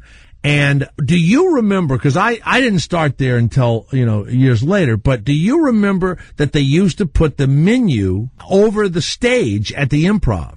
You had the hamburger, the steak sandwich, the chili, and you had the desserts, and they were over your head at the Improv. Do you remember that? No, I didn't pass there till 80. Really? Yeah, so I don't remember that. Cause you used to have to perform under the menu. No, but by the time I got there, Bud was gone. Oh, so the wife had it. The silver era. Yeah, I was there with Bud, and then he lost it in the divorce. Right. In the divorce. Now, Bud, for some reason, I got very lucky. I always got introduced by Bud, and I never had to follow anybody any good at the Improv. Do you remember you would always try and follow a singer? Do you remember that when you were at the Improv? They used to let singers come up, right? You know who got me on at the Improv was Bette Midler. She was, she had seen me a couple times, and she started coming in to see me. And, Bud is always, so full of shit. He goes, they were only giving me late night spots when I first came out there. And Bette comes in and she goes, "Is Dom on?" And Bud goes, "Of course Dom's on. He's on next." I wasn't on next, and that's how I got in there. And the funny thing is, when I first did the Tonight Show, You know, you can never please everybody, but I introduced them myself. I had Carson introduced me as he started out at the Improv in New York. You can see him in the main room at the Comedy Store this Saturday. So now the Improv, I thought, well, this will make everybody happy. Now, the Improv guys get pissed at me. So Bud brings me in his office, and he says, you know, we really feel that we started you out here, and you plugged the Comedy Store. I said, well, let me tell you something, Bud. Mitzi is paying my way here. You know, I work in Hawaii for her, Vegas. I work Hollywood, La Jolla. I says, if you're willing to give me the money that she's giving me, I'll stop working there. He put his arm around me and goes, Dom, we always forgive here. That's great. Well, Dom, thank you very much. We have actually something. This is almost like This Is Your Life, Dom Irrera. Go ahead, Garrett, play it. Those are very nice cantaloupes. Well, thank you.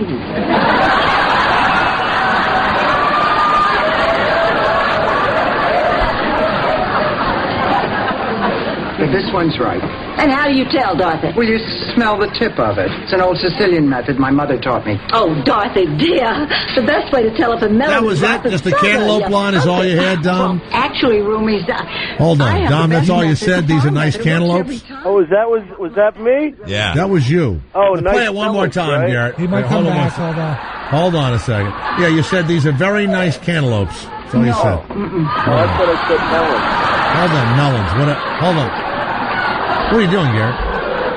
He's going to You can't stop the machine? What is it, like a Prius? You can't stop it? It's like a fucking... Who makes the machinery here? Toyota? Who makes the lever for this volume? What are you doing? We'll watch an episode of MASH now. Hold on. Go back to the beginning, and Dom said these are very nice melons, right, Dom? Yeah, and then Reuben Clanahan says, thank you. Those are very nice cantaloupes. Oh, cantaloupe. You say cantaloupes. Huh. Why did B. Arthur keep scratching her balls through it? Well, because they were stinky and musty. I'll bet you $10 that the original line is these are nice melons, and the censor made you cut that line, and when you shot it, they did an alternate that said cantaloupes. I bet you're right. That they used to make us do alternates all the time. I think it was nice tits whore. Nice tits whore. Or fun remember. bags. Hey, I'm playing a part on this new Brad Garrett show. They talk about going right for the joke. My name is Dr. Gabagool. Jesus Christ. No tiptoeing into that one, huh? Oh, gee. Wonder if that's an Italian slur. Hey, Dr. Gobbledygook. Dom, we got two suggestions, Dr. Gabagool or Dr. Moneylender. Which one would you like to play? When you see The Sopranos, when you see the Sopranos, or when you see Casino, or you see The Godfather, do you line up with these Italians that say that these are, or Jersey defaming, Shore? They're defaming, Well, first of all, they make the greatness guys, of Italy. Yeah. Not at all. First of all, they make the guys so fucking charming that, look at Tony Soprano, look at Pacino in Godfather. I mean, I know mob guys, believe me.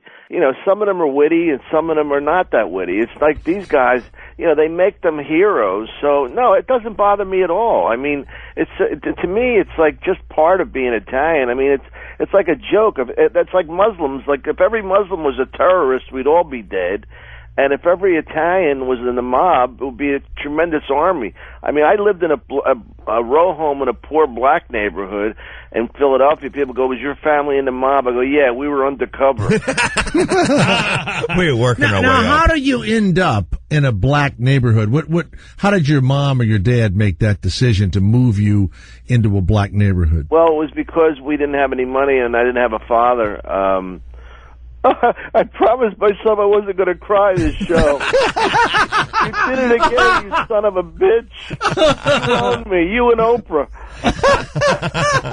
That was it. It was just about poverty, and we couldn't get out of it because we didn't have the money. And then my mother was making $1.25 an hour at Penn Fruit at the supermarket, so you can imagine. Wow. Yeah. You know, I feel badly, and I've said this to everybody. My father was president of an oil company. Are you serious?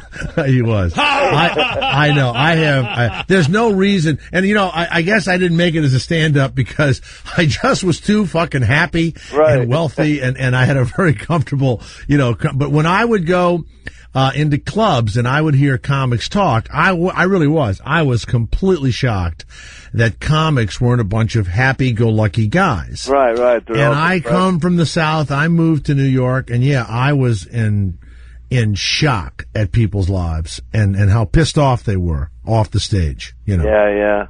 Well, that's funny that my father owned an oil company. He did. I mean, he didn't drill a lot of. You know, we didn't hit every oil well, but yeah, we did.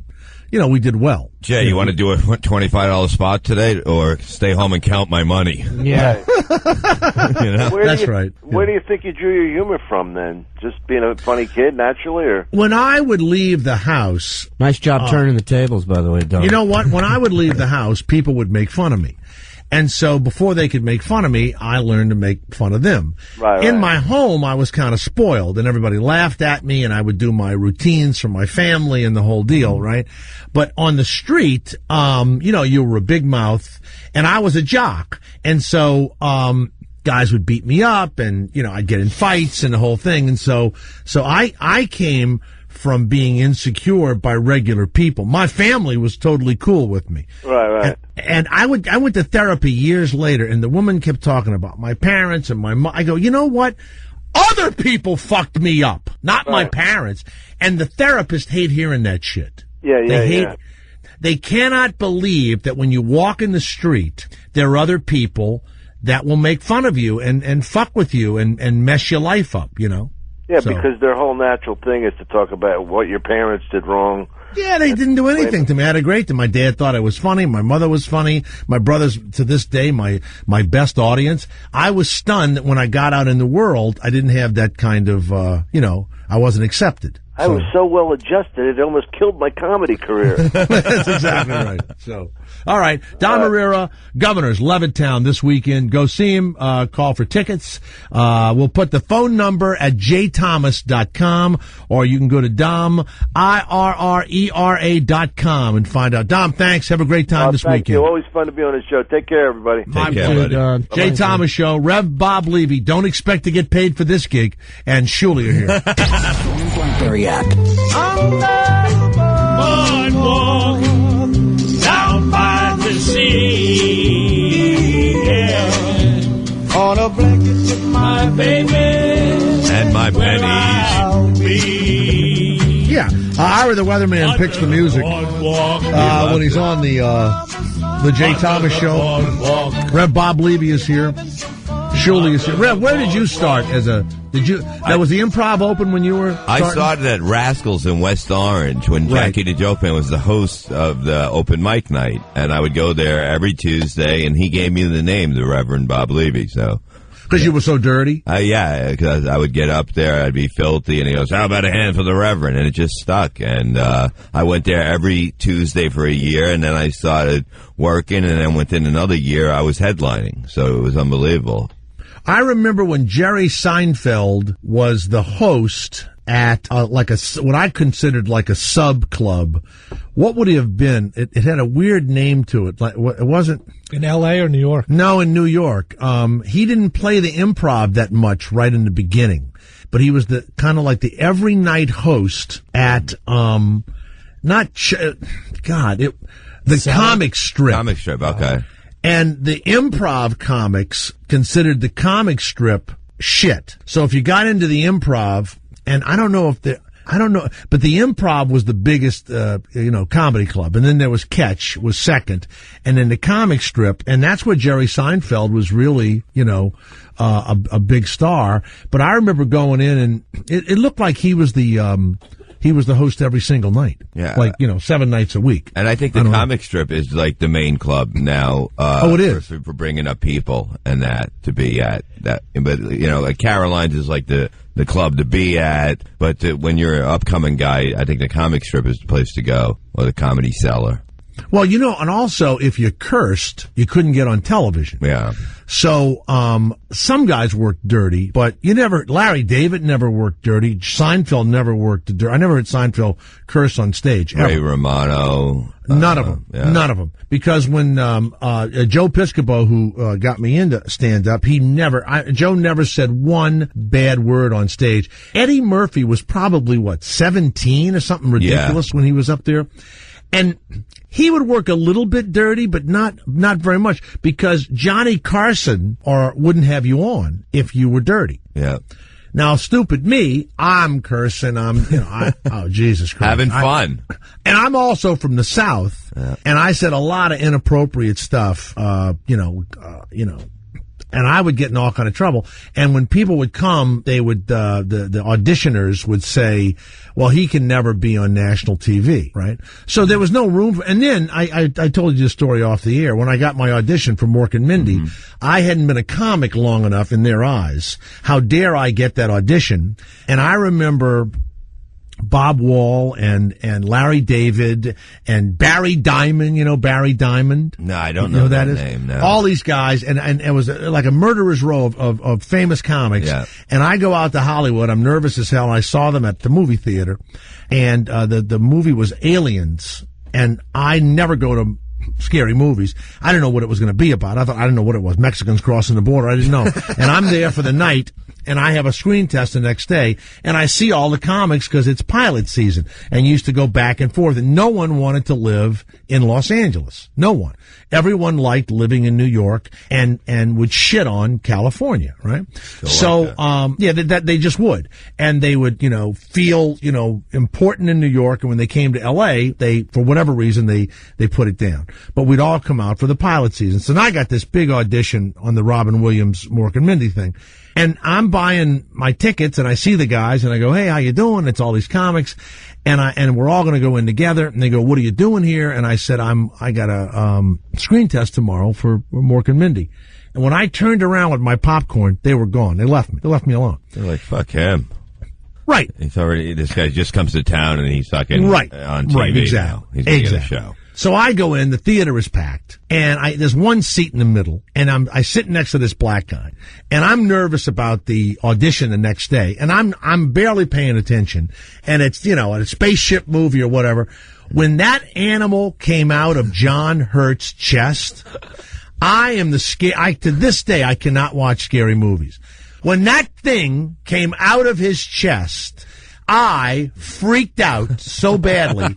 And I grabbed this black guy's arm next to me, and I hug him, and I'll never forget what he said. He goes, get off me! You don't grab a stranger's arm in a movie theater! Like that. Well, I swear to God. It was the worst day of my life. First of all, I wanted to leave. I do not like scary movies. Yeah. That thing comes out. Do you remember that scene? They just showed it the other night. I can't watch it. Classic. And the thing comes out and he goes, and then he goes, zoom, and it's go. Well, that's it for me. I'm done. And then the next day I read and I ended up getting the thing. But I never, to be honest with you, I don't think I went back to the Improv after that. Never went back. No reason to. That's my thing. And they were all mad all the time. I mean, they were all pissed off. I was so stunned. It's like high school. It's very cliquish, Right. You got to be in the cool crowd, and if you're not, then they're going to stand there while you're up there and talk shit about you and just be assholes. That's why I do the road more than I go into. I don't want to go into the city unless I'm doing a big club that's paying. I'm not going to go to do these little spots and that, but a bunch of comedians there. Comedians are the worst. They really are. I mean, I remember starting out and I would, you'd have to camp out for a lot of these shows, like open mic shows, to get stage time. They treat you like shit. They're not even human, really. Not only do they treat the comics like shit, but the comics are assholes. All they do is they sit there and they talk about everyone who's made it and how they suck. They'd sit there and they go, with that material, how did he make it? Right? They go, Dave Attell's a hack. Nick DiPaolo, so not funny. And I'm sitting here going, well, maybe these guys are onto something. Maybe I just don't know about comedy. Then you watch them go up one after the other, just eat the biggest shit sandwich you've ever seen. And these guys are sitting there with an opinion on Chris Rock, he's a sellout. I think that there are more comics in the last decade than I ever saw in my life. I mean, it's almost like I remember Just football more places to see him. That's the difference. Football players would retire, and they would say, "Here I am, an actor." And they would go like this: "Oh, what are you going to do, Damien? Oh, I'm going to be an actor." I'd go, "You just finished playing football." You know, it's like I think people thought it was easy. Yeah. You know? Yeah, you still give people that. No, that's why I think it's slowing down now. Only in the major cities the comedy is still big, but most like in Jersey, you're not going to find an open mic really. You'll find in maybe Vegas, one when or I two. lived in Vegas, that you look, every hotel has a comedy club pretty much in Vegas, and none of those hotels are going to put up an open mic night where people, customers of their hotel, are paying money or are even comped. They don't want them to sit there and Well, the sit people through aren't 20 funny. open micers, right? That I'm odds are telling you, not if you funny. see this Richard Pryor thing, you would have walked out of the set. It was not funny. And yet, on some level, it's Richard Pryor's material that a few years later was, knockout material. Yeah, the catch-22 of it is you got to suck a little bit to know how to do it right. You know? Surely, every time I walk on 23rd Street, they have this comedy club on 23rd Street. I never see Gotham. your name. Gotham, Yeah. yes. Yeah. That's one of the best clubs, Jay. That's a nice club too out here. Hey, you were never over there, Bob Lee. I've been there So let's numerous go back to something that's so funny. Remember I said my family thought I was funny and everything else, and then I would get into the street and hang out or tell jokes at the football practice or whatever, and the guys would make fun of me, right? And so and I become a stand-up down south and a disc jockey and all that. I go to New York, and so this group, my friends were liked going to see me. All my friends would come see me and all. Then this new group of guys treats me like shit, right? Yeah. And now psychologically, I'm thinking this for the first time. They seem to me like the same people that made fun of me, when I left my family. That's exactly what happened. Right. Now, I know all of these guys now, and they're all, Larry David's nice to me, all of them. I know them all. They're very nice and everything else. And they didn't even think about it. But they were so angry and screwed up. I remember all they ever said about Larry David was he was the next Woody Allen, not as a stand-up, but material. Did you know that? That's what they would say about him. Yeah.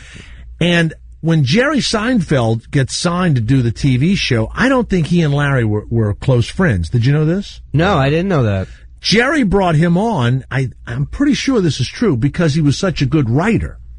And he knew that his sense of humor would be great on television. I mean, I even now I'm not sure that they're like, bosom buddies, but they worked well together. And didn't Larry leave the show a year or two early before the end of the run of the thing? Yeah. So have you? But that was cool. I thought that Seinfeld brought a guy with him, a big bring together, right?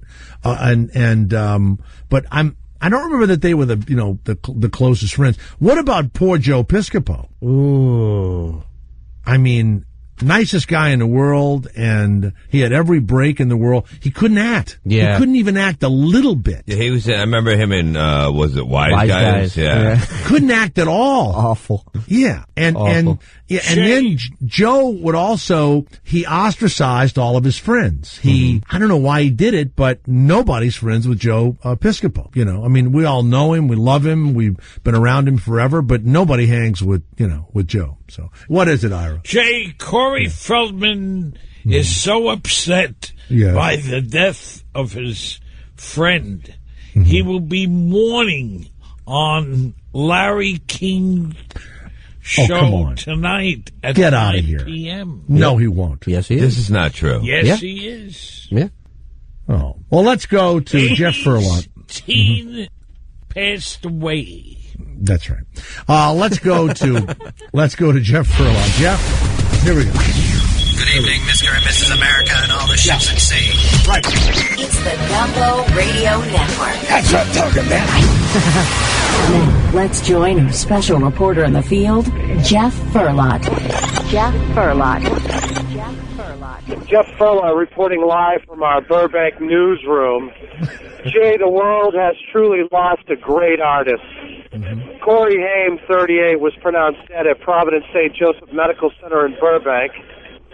On a happy note, he will be reunited with his career, which passed away in 1987.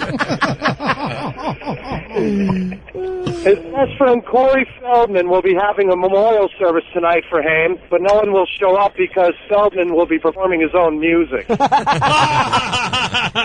got to find some of his music, Garrett. And Dr. Drew could not be reached for comment because he was cleaning up Lindsay Lohan's puke. This report from our Burbank studios. Back to you in the studio. All right, the Jay Thomas Show, Shuley and Rev Bob Levy and Ira the Weatherman.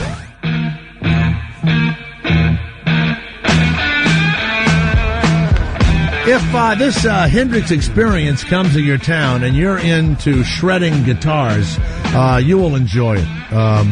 Very good. I think it's Very called good stuff. Experience Hendrix. It's called Experience Hendrix. You know why I say Hendrix Experience? Because that's the way it normally sounds? No, because Experience Hendrix is a stupid name. It is, yeah, exactly. So I've changed it in my own head. Because leave it to you to, you know. Well, I just wanted to get the right information out. Well, you don't need to correct me. They'll find it. You know what? When they ask you to run the show, they go, oh, by the way, make sure you correct Jay all the time, too. Okay? Don't let you get off correcting me. I know what I'm doing. I apologize. You don't need to apologize. Oh, damn it. Because that's the most insincere thing you can do, is apologize. Kill yourself. That'll prove it. If you really Sorry mean you it. had to hear this, Rev Bob Levy. It's hurting to see. Sorry you had to I can hear see this. the sincerity. And that Ira better not give me any shit either. He's Okay, sleeping. sure? No! Yeah. He's counting pennies. He's got a bus pass. Healthcare battle waiting for President Obama. That's Now right, he's Ira. reading- Just now mumble he's- anything. Yeah. Just Now mumble he's anything. He's First thing reading comes the to your head. headlines off of CNN He now, reads Jay. like I fuck. No, he reads like you read. Rob in Indianapolis, the Jay Thomas Hey, Show. Rob! What's the weather going to be this weekend for Rob in Indianapolis, Ira the Weatherman? Indianapolis is going to be around 55 degrees. Wow. On the beautiful skies. Wow. Hey, Rob, before we go another step further, the Indianapolis Colts have traded Peyton Manning's backup, this guy named, is it Sorgi? They traded him to the Giants to back up Peyton Manning's brother. Eli. That's the oddest thing I've ever heard. Yeah, it is pretty odd. I mean, he didn't do anything that much for the Colts anyways. When they won the Super Bowl, he was telling Peyton, thanks, I'm one of the least players ever played, and I got a Super Bowl ring for it. Hey, Right. Will Purdue has a few championship rings from the Bulls. I don't remember seeing him do anything but wave a towel over his head sitting on the bench. Can I be honest when I look at sports, professional sports, and I see guys who want to leave championship teams, Idiot. and I go, are you an idiot? They probably pay the guy $2-3 million to sit on the bench, right? Yeah, he never hardly played. You know what else? He's only played, I think, in 16 games in 6 or 7 years, right? Yeah. He has a bad shoulder. He needs. What, he fall off the bench? No, he has a bad. I swear to God, he has tendonitis in his shoulder. It must be from inactivity. I mean, you got Peyton Manning getting the shit beaten out of him, right? Yeah. He's fine. Every Never day. missed a game. Never missed a game. Never. Sorgi, oh God, my shoulder. Oh, this Gatorade cup is fucking heavy. You know what? It's from waving the towel. My wife. You wave, my arm. My wife left the fan on last night. I'm a little congested. I love that one. Yeah, I'm a little congested. When you wake up and you go, God, I got a crook in my neck. Yeah, you're like, God damn it, honey, I got a headache. You left the fan on. When I was a kid, I expected a little guy with like a mask on his eyes to come out of your neck. It's a crook in my neck. Rob of Indianapolis, thank you for knowing that about your own team. What can I do for you now? What caused you, Rob, to take time out of, I'm sure, your busy day to call the Jay Thomas Show? Yes, sir. Oh, I'm not that busy. I'm a truck driver, so I'm always listening to you. So it's no big deal that you called here, basically. Hey, It's just- Rob, you're driving in beautiful weather. All right. Oh, I'm loving it. It's 75 degrees here in Tennessee. All right, we got the weather. We knew that. He told us. All right, thank you, Art. Yeah, All right.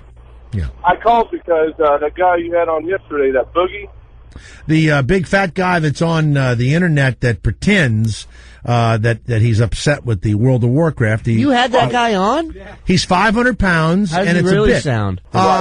He sounds fine. He sounds perfect. I picture and him he gets still- laid all the time. Listen to this one. No. I went online last night. There's this really good-looking woman on the internet that's crazy about him and keeps saying how hot he is. Ugh. You mean sweaty? Yeah. Yeah. Yeah, his Well, I went sausage on last tits night are so... today. Yeah. I went on last night, and Boogie has a new video out where he hates the Jay Thomas Show and Kevin Meaney. Get out of here. Correct, yeah. Can we run that, Garrett? Do we have it? Here we go. Hey guys, I just got out of my car. I'm trying to stay calm because I was listening on the radio.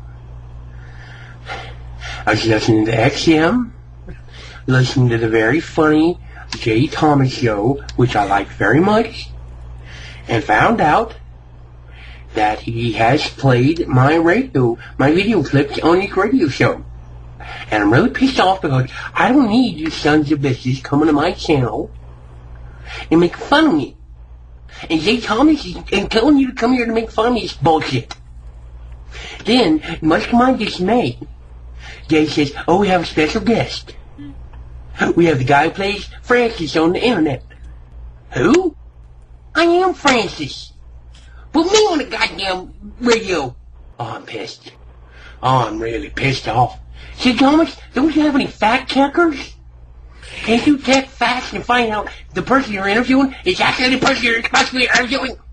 We have fact I mean, checkers. You know what we've Kevin done? Meaney on the show. We've ruined this guy's talent now. This is terrible. Lame now. He looks like It's a lame. fat Screech from Saved by the Bell. Yeah, but his You're rants right, Jay. about World of Warcraft are really believable, totally unbelievable. We've ruined this guy. Garbage now.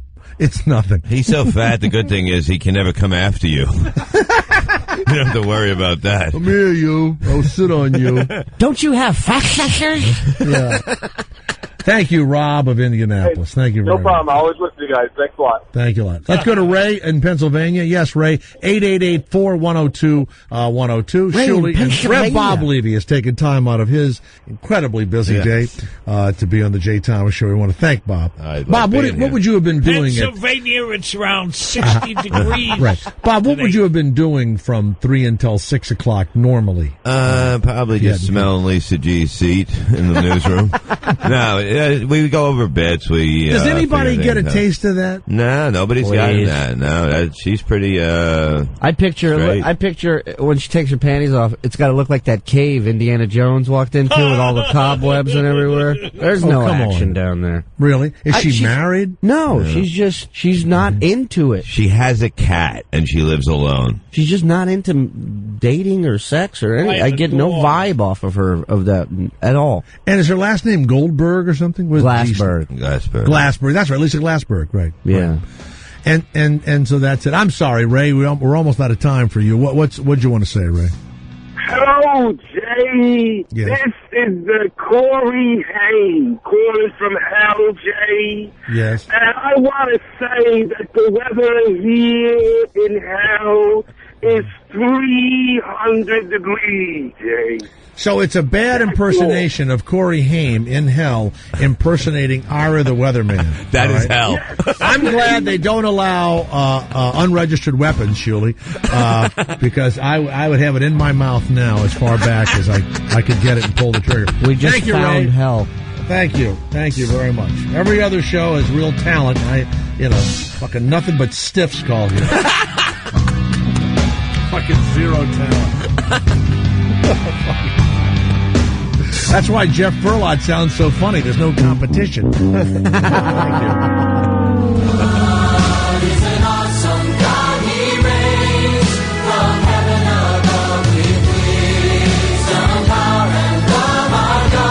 In a few minutes, Mark Hartzman and his wife Elizabeth will be here. They've written a book, God Made Me Do It. Go to GodMadeMeDoItBook.com or Twitter at the Lord Our God. Now look, Shirley, this is a great gimmick because anybody that goes on here is going to think it's about God, but it's stories of the worst advice the Lord has ever given his followers. Yeah, because there's actually a hand pointing down, and wouldn't that be where hell is? That would be where hell is. Yeah, I mean... I love when people who believe in God are tricked. There's nothing greater to believe that there is some kind of fucking, just recently, and I'm going to bring this up, in Egypt, and I want to say 5,500 or 6,000 years ago, there was a prophet whose name was, I want to say, Heres, like Herjus or Heres. And Heres came from a virgin birth. Heres' father was part of the royalty because Joseph, Jesus' father, was actually part of a kind of a royal family. And Heres was crucified. So it's the exact same story of Jesus, except it came 3,000, years before. And that's really all these biblical stories are pretty much just rehashes of other things. Do you know there's a great flood in every recorded religion? Like Katrina, that would be the great flood of the 21st century, right? And so that would be part of whatever new book is written or new God book is written. Now people are always going, well, then what do you believe in? Who gives a shit who did all this? And who knows? Nobody knows. Do you give a shit who did all this? By the time you find out, you're going to be dead, So what the fuck gives do I a care? shit? No. They go, oh, well, how'd the flowers get green? Who the fuck knows? I don't know. They do. Who cares? That's all that matters. Yeah, we're here, they're here, whatever. If God made it, why am I paying for this shit when I go to Home Depot? You know, it's fucking made all these fucking flowers and plants. I got to pay for this shit. Fuck and 'em. we are going to eventually figure out how to make a baby out of almost nothing. You can make a flower out of almost nothing. Yeah. They can recreate. Medicine is really just a synthetic of what was found in nature. Penicillin. All of it, right? So does that? I guess, eventually, we're all God. Yeah, we're all God. No, Bob's been telling himself that for years. I always say that every fucking night. Here's the other thing: if we didn't believe in a supreme being, other assholes like Rush Limbaugh, like Glenn Beck, like Gaddafi, that idiot, by the way, who was just as evil as Saddam Hussein ever was. And our State Department just apologized to him yesterday. Did you know that? It's a joke. I think he had a better outfit. Yeah. His outfit was more cool. He did exactly what Saddam Hussein should have done. He said, you know what? I believe you. You're going to blow us up and everything else. If any terrorists come here, we'll turn them in, whatever. Give us a few $billion. And they just didn't give Saddam Hussein long enough. He'd have done the same exact thing. We apologized to him because he called it jihad and said that these people in Switzerland need to die. Right. For making fun of a cartoonist, whatever the fuck it is. He called for a jihad against the administration or the presidency or the prime minister of Switzerland. And our State Department said that was wacky to do that. They had to apologize to him, today. He's considered a god in his country. All right. All these fucking idiots. Every single one of them. We would, so here's the sad thing. We'd believe in somebody. We would make somebody a god. God, I'd love to be a god, wouldn't you? Love to be a god? That'd be great. Just for a few minutes. How about those guys that live in Utah? What a great bit. Oh, the guys, the guys who are married to like 20 with the chicks? women. What a great bit. That's what I said. You get two wives, right? You send them to work. There would be no more of this welfare or anything because you have everybody work. You have the women working. You have one to take care of you. One's working a job. You know what I'm talking about, Ira. He laughs out of context. I know. He's still laughing about the Atlantic City joke before. The stupid things that these guys did was they tried to go mainstream. They tried to brag about. By the way, Big Love is such a good show on HBO. And the guy's got the 3 wives and the whole thing, and it's a total mess, as you know. But he truly believes in this principle that, it gets you to heaven and all that stuff. But they just had a thing that he has to be with a different woman every night. So if you have 3 wives, you rotate every night. Yeah. And he just tried to get one where he would only be with them every other week because he's exhausted. Because you have to procreate. Can you imagine? I mean, most guys, when they get married, they don't get laid anymore, right? It slows down sometimes. Supposedly it slows down. Yeah, say so. Can you imagine? You go like this. Well, the Bible says that, supposed to, give it to me. I get a vasectomy and pretend we're trying to have children. I don't know what's happening. I don't know what's going on. I don't know what's happening. I don't know why more guys who are married to women that want to have kids, Shuli, don't have vasectomies. Well, we have a guy on our show, Mike Morse. He's been married 12 years. He got 2 kids, and his wife came to him and said, "I want you to get a vasectomy." But they're not even fucking anymore. Right. It's not like they're screwing to begin with. So like now the question is, well, he doesn't want to do it. He's like, guys are afraid of it. Right. He doesn't want anything messing with his balls. It's simple. It's so simple. We heard a lot of complaints from people that said that's bullshit. They drip their load now and it's nothing coming out. They used to be able to fire it. Now they can't. As long as that jump thing happens in my penis, I don't care if anything comes out. I don't care if dust comes out. I just want that jump. Whatever that jump feeling is. Yeah. Right? Like before you had, before anything came out of you, just dog water would drip out of you. You were like 8, 9 years old. You'd rub on it, and it would jump. It would, those lizards. Their head goes, and that red thing comes out. Out of it. That's as long as I have that jumping feeling. That's all I care. Bob's so old now. When he finishes, all you hear is. Yeah. That's it. It sounds like somebody's getting choked. Yeah. I'm coming. Did you come or sneeze? Yeah. Bless you. Bless you, my wife said. One night, a guy gave me a couple of Viagra, and I didn't know anything about them. Yeah. And I took one, and I didn't know this, but it just doesn't happen. I just thought it would spring up, right? So I took it and nothing happened. So I waited about an hour. I took 2 of them within an hour, right? Jeez, I made the same mistake with ecstasy. Not cool. I walked into my bedroom and my wife said something innocuous like, "Could you turn the light out?" And my dick goes, "Barong!" like that. I mean, I just did not the woman's realize voice is all you needed. You have to have some sort of stimulation, right? The next thing, this alarm clock looking thing is coming out of my, my pants. And my brother says to me, "Remember, when you take these, you have to kiss." What does that have to do with anything? Because it just doesn't happen. No, you just want to fucking jam it in something. But I had it for 4 hours, and I didn't call a doctor. No, fuck that. Yeah. Let's welcome Mark Hartzman. Why in the hell did you bring your wife with you? Oh, she's a big fan. She wanted to come down. Oh. Does she know we curse and talk about sex and all that stuff? Well, she thought she was going to see the Eddie LeBeck guy. Yeah. That's what she You know was what like. I am now? I'm the angry old beat-up actor. That's what I am now. With a 4-hour hard-on. Right. Mark, I have a hunchback since you Mark, last saw let me on ask you television. this. Why did you make a book like that? That's our opening question. That's good, Ira. That's Ira the Weatherman. God Made Me Do It, book.com. God made me do it. Why would you... Did you make a book like that? He came and spoke to me directly, said, "Hey, I want you to take all the crazy stuff I've been telling people more recently than, when the last time I wrote something, and deliver it unto the masses." So here it is. And so you put together things that people had said that God told them to do. Correct? Exactly. Silly, absurd, and downright horrific at times.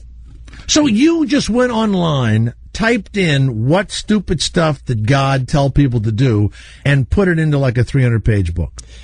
Fucking like genius. Let me just say that right now. The wonders of the internet make these things a lot easier.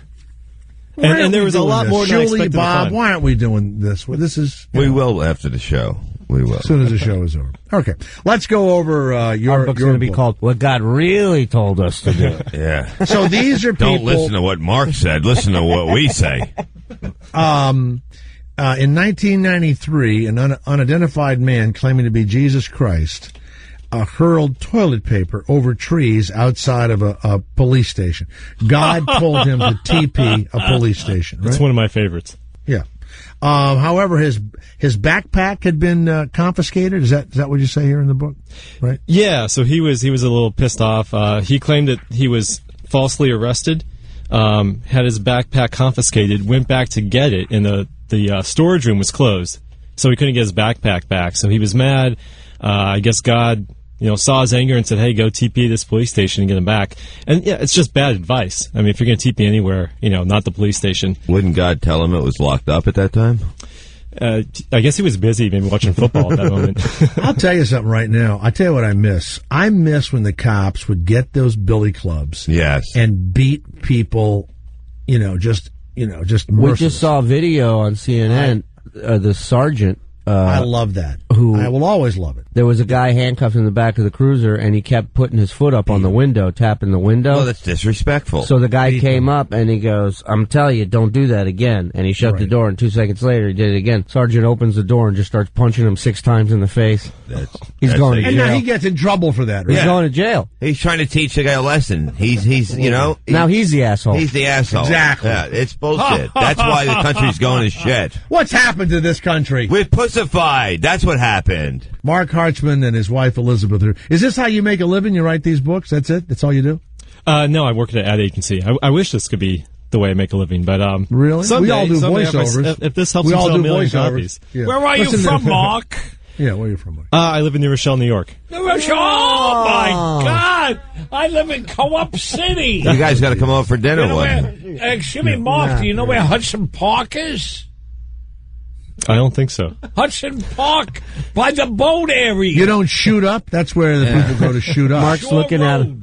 Mark's looking at him like he's waiting for him to stop doing a bit. That's not a bit. No That's the real deal. You got to go there. It on shore. Lumber Jesus. Who was Lumber Jesus? Lumber Jesus is another great one. This is a guy. His name is Bob, and God told him to build a life-size Jesus out of toothpicks. And this was a guy who had, this was in 1991. God told me that too. I was like, you're fucking crazy. See, you had the right What? response. Mescaline told me that. This guy. Coke told me to chew the left side of my face. This guy told Pot told me just to sit here and do nothing. So God told him to build as one as big that would hold a human being? Life-size Jesus in his garage. And he told God, he said, gee, I can't do that. You're asking me to undertake a task that will take 10 years. He did it in 5, partly because I think during the process his wife divorced him when he lost his job, so he had a little extra time. But this was a guy who had no art training. He had nerve damage in his hand from a jackhammer incident. And despite that, he got together 65,000 toothpicks, some super glue, and some tweezers, and he put this thing together. How many diners did he go to? Do you have a picture of it? He kept going. How many times did he have to hit that little thing to make the toothpick fall? I know. Is there a picture? Did the book have pictures in it? Because I don't have the book in front of me. The book does have pictures, but in this particular case, I didn't have a photo. Okay, fine. Now, you don't have a photo of the toothpick Jesus. You can imagine it was spectacular. Yeah.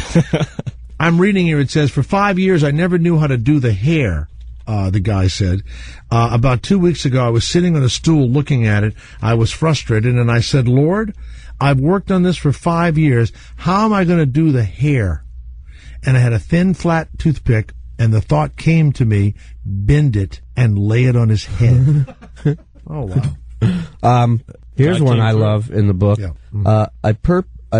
I purposefully put my left arm under the wheels of a streetcar in order to have it cut off. I was commanded by God to do this, and I did it of my own free will. Signed I am not signed the drummer. Jeff Abbott. I was going to say signed the drummer from Def Leppard. Here's God one that's made weird. me do it. Yeah, true story. The worst advice the Lord ever gave. Mark Hartzman is here. Yes, go ahead. Hollowed hooker. Can you tell us about that? Yeah.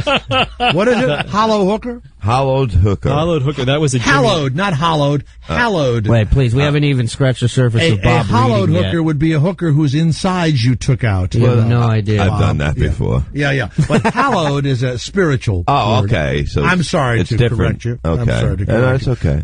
Go ahead. This was a Jimmy Swaggart story. He said, the Lord told me it's flat, none of your business, and that was addressing his congregation after he got caught with his second prostitute in 1991.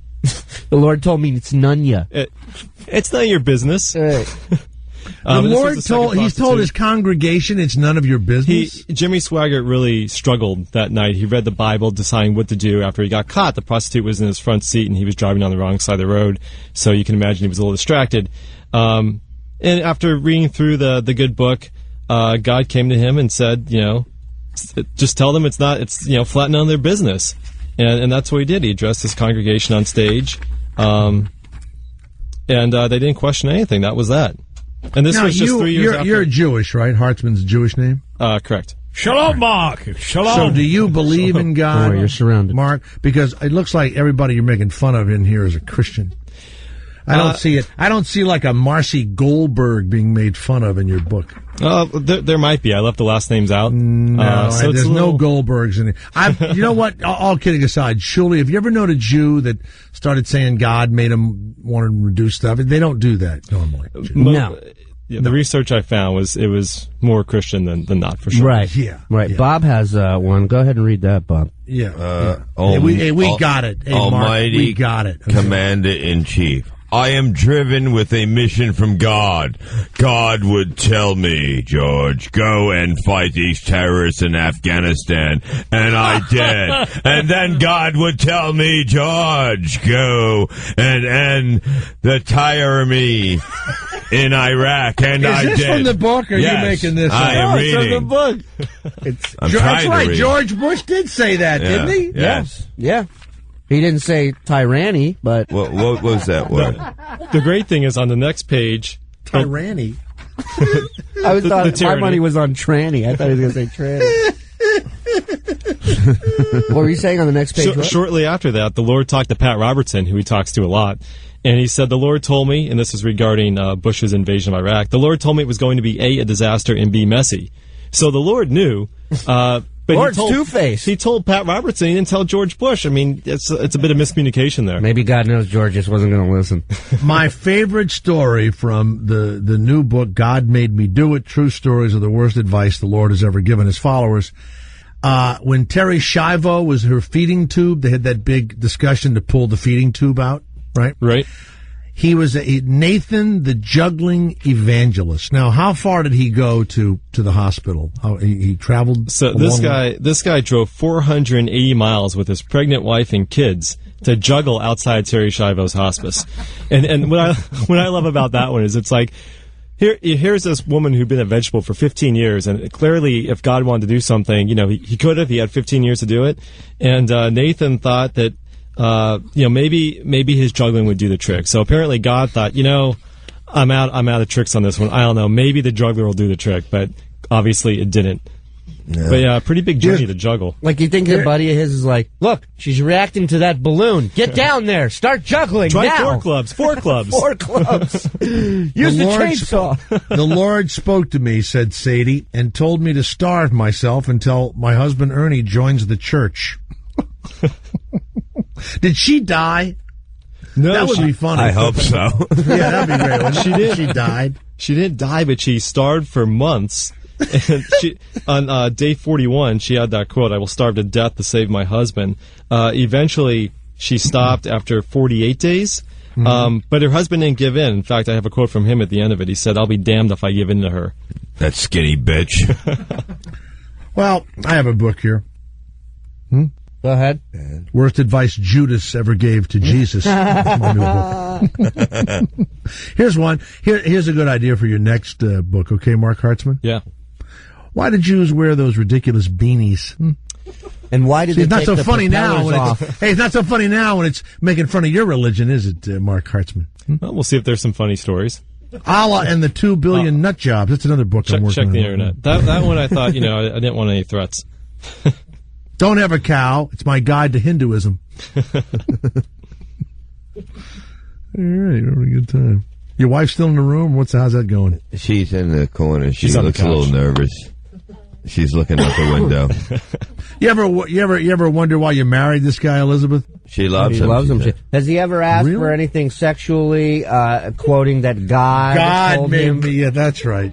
God said to split your asshole like the Red Sea. That's the end of this interview.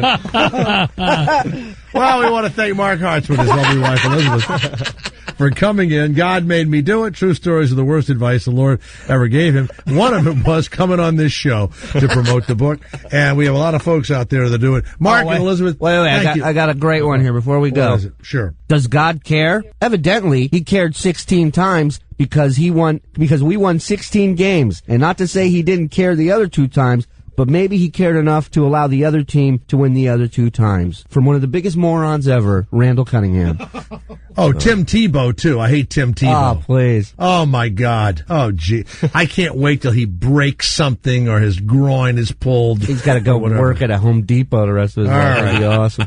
Mark Hartzman, thanks for coming in and making fun of Christians. Thanks a lot. Thanks for having me on. It's available on Amazon.com. Cool. Appreciate it. God made me do it. True stories of the worst advice the Lord has ever given his followers. Go to Amazon. Jay Thomas Show with Reverend Bob Levy, Shuley, and Ira the Weatherman.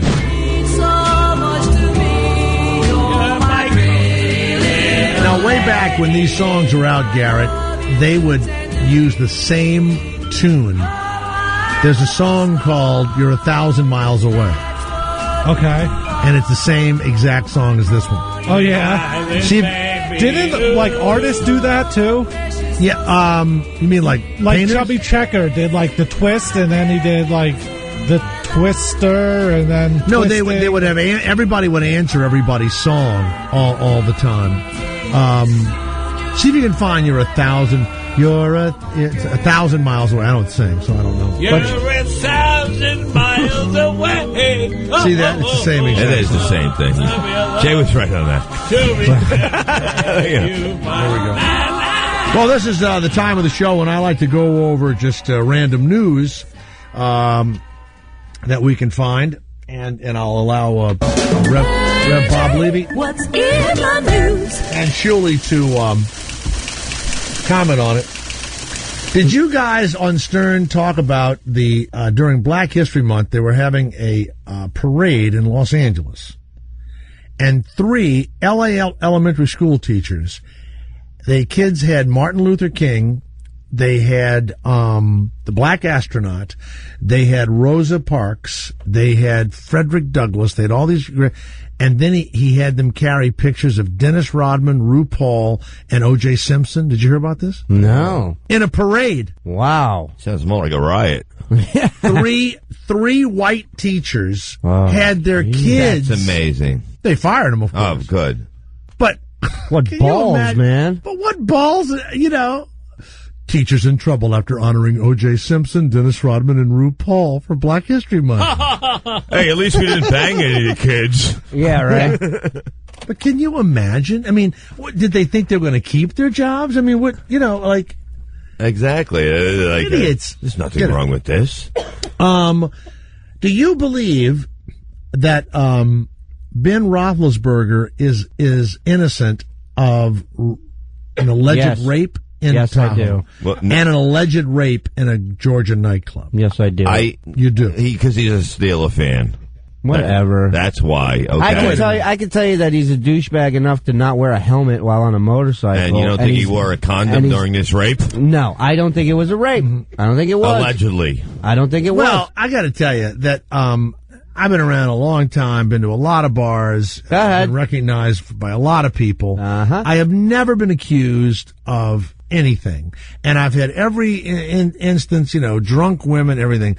This guy's accused of a real rape in Tahoe, okay, and he's accused of it, and it's alleged. And then another woman says that he fooled with her in Georgia. I'm going to go back. I'm going to go back, like my mother used to say. Oh my God, he must have done something. I absolutely believe. Yeah, that this guy drinks and something happened. No, the guy probably banged a couple broads, never called them back, and they get pissed off, and now they see they want money. Now, let me just say this: if he did do that, then the guy should be thrown in jail without a doubt. But I don't think he did. I think it was 4th and 1, and he pushed it in. Goal line. Yeah. There are and there's a lot of jocks like this. they're big guys. Let me ask you this, Jay. Their personalities change when they drink. Mm-hmm. You know, years ago, now he's dead. You got to go back. There was an offensive tackle for the Giants who crashed his car coming off the, I want to say the bridge. And Charlie Steiner and I had gone out with him a couple of months before. And this guy was completely nuts and scared us both to death. You know, had drank, one of those guys that drinks and he's, 290 and got behind the wheel of his truck and scared the shit out of you, right? Okay? And he ended up dying. We're just lucky we didn't get killed that night. Mm-hmm. I have a funny feeling if there's anything wrong with Ben Roethlisberger, it's that when he drinks, and he needs to get laid. He's one of those, like before the night's over. Yeah, but we also don't know the whole context of the story, like where we don't. Like for example, Tyson. When you heard that Tyson was being accused of rape, I believe he was framed. You were like, "Wow, I bet you he did it." Because the guy fought like a fucking animal and he killed anybody that stepped in his way. But then you start hearing about it. You hear that this chick came over to his hotel at 3 a.m. Hold it. She was Miss Teen Black America. She brought a little camera. And she came up to his room, at 3 a.m. Right. And she said he grunted like an animal, bent her over a chair or whatever, and banged her. No, Ira, no laughing. No. Oh my God. Troy Archer is the dead giant lineman that I had the misfortune of almost getting killed with one night. But Ira, don't laugh at that. Ira, the woman was raped. No, I won't laugh at it. Don't He's covering his mouth now. What about Kobe Bryant? What was he accused of doing? Wasn't he accused of bending the woman over the chair also? Yeah, a hotel employee at this hotel. And how about Marv Albert? Hey, you got to have the rooms ready. That's what I say. Now, Marv knew that woman, and he just got too crazy with her, Now, I tell you my Marv Albert story, right? Yeah. When the guy says, I think I saw this on Marv Albert in a woman's underwear with not his toupee on. Oh, man. Hey, did you hear the... were you done with the news? I'm sorry. No, I'm not done with the news. Go ahead. In Cuba now, where they used to punish gays and transsexuals, this is where the state will now pay for sex changes. 8 Cubans are going through the program, and they are now allowing, the communist government is now allowing people to get sex changes, and they're paying for it. This may explain why Keith Olbermann and Rachel Maddow are for health care. Well, my wife... That's my jokes. My wife was telling me about... They're no good communists. My wife was telling me about in Iran. They like execute you if you're gay, but they will pay for your sex change. Same thing over there. Isn't that weird? They'll pay for the sex change, but execute you if you're gay? Yeah, they don't want you gay, but they will help you convert to whatever sex. So that's great. So they have the sex change. They come over here, and I got to worry about fucking a guy when I'm drunk. This is fucking brilliant. A window cleaner has died after stabbing himself in the groin repeatedly with a jumbo souvenir pencil. I hate streaks. I hate streaks. You know those giant pencils you buy? I don't know why you buy those things. Yeah. Jeffrey Burton's family and friends are baffled by his bizarre death, which was recorded as an open verdict because there's no evidence he was trying to commit suicide. Burton, 57, was found laying in the street in London, England, blood-soaked. That's the last time you stay soft on me. His last words were, someone told him to put his John Hancock right here. Oh. Did he draw the line around his own body? He stabbed himself in the groin. That's unbelievable. Why would, it's like... I'll show you, groin. I want to put the thing in my mouth and pull the trigger and want it to be over. It's quick. Stab yourself and all of that. I've never a New been York that mad woman at my dick. Never. Has filed a lawsuit against the supervisor at the Jewish Theological Seminary, Roberta Feinsmith, says that Alan Cooper discriminated against older workers and unleashed a constant barrage of flatulence in the workplace to drive people out of the office. Okay? Who's working with her? Jim Florentine? I don't. How old was the guy? He could have. He's probably 60 years old. Yeah, he too, probably couldn't hold it. So I said, pull my finger. Akbar Zib, Guilty. a high-ranking Palestinian, Pakistani official, same difference, was rejected as ambassador to Saudi Arabia because Akbar Zib in Arabic means biggest dick. Oh. You're listening to the news. Is that what it means? The biggest dick? That's what it means. Jeez. Akbar Zib. Please welcome to the stage, Akbar Zib. Akbar Zig. 20-year-old Illinois man was arrested in Marin County, California, and the cops asked him where he was, and he said he was in the Hamptons. Sounds like one of Bob's buddies. He doesn't even know he's how loaded do you have to be to drive from Illinois in the wrong direction and then get arrested in California, and you're supposed to be in the Hamptons? He was trying to find his family's home. I thought he was in the Hamptons. Why is it getting warmer? In Isla Vista, California, a 22-year-old transient was arrested claiming he was Toodles the Clown and wanted the police to tase him. I'm Toodles, tase me! He was naked except for shaving cream on his head. I missed the spot! Honk my nose! He kept jumping up and down on the hood and roof of a Nissan Sentra in a parking lot, and he stated that he was glad the cops were there. Would they please tase him? That he was Toodles the Clown and that he needed help. I'm Toodles! Watch me shit on this Sentra! Who drives Sentras anymore? Christ! 49-year-old woman in Carpinteria, California, claims that when she was jogging, a caveman jumped out of the woods and began to chase her.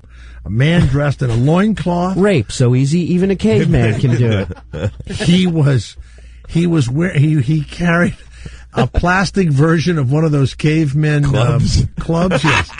And he chased her. She ran to a Chevron gas station. Yum, yum, eat her up. Yum, yum, eat her up. The officers came, and she was asked if she did drugs, and she says, no, not anymore. But they checked her purse, and they found a crack pipe.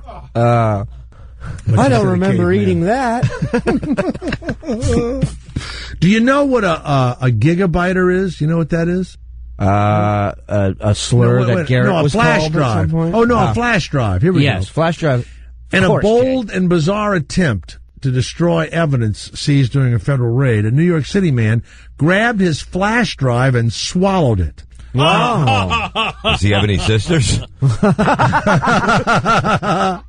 How big are those? Like thumb They're size? not very big. They're like a little keychain or something. Kind of. Here's the bad part. Like half a lighter. Right.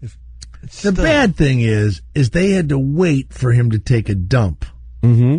And then the cops have to go through the crap and find the... Sir, we checked it. It's nothing but shit on here.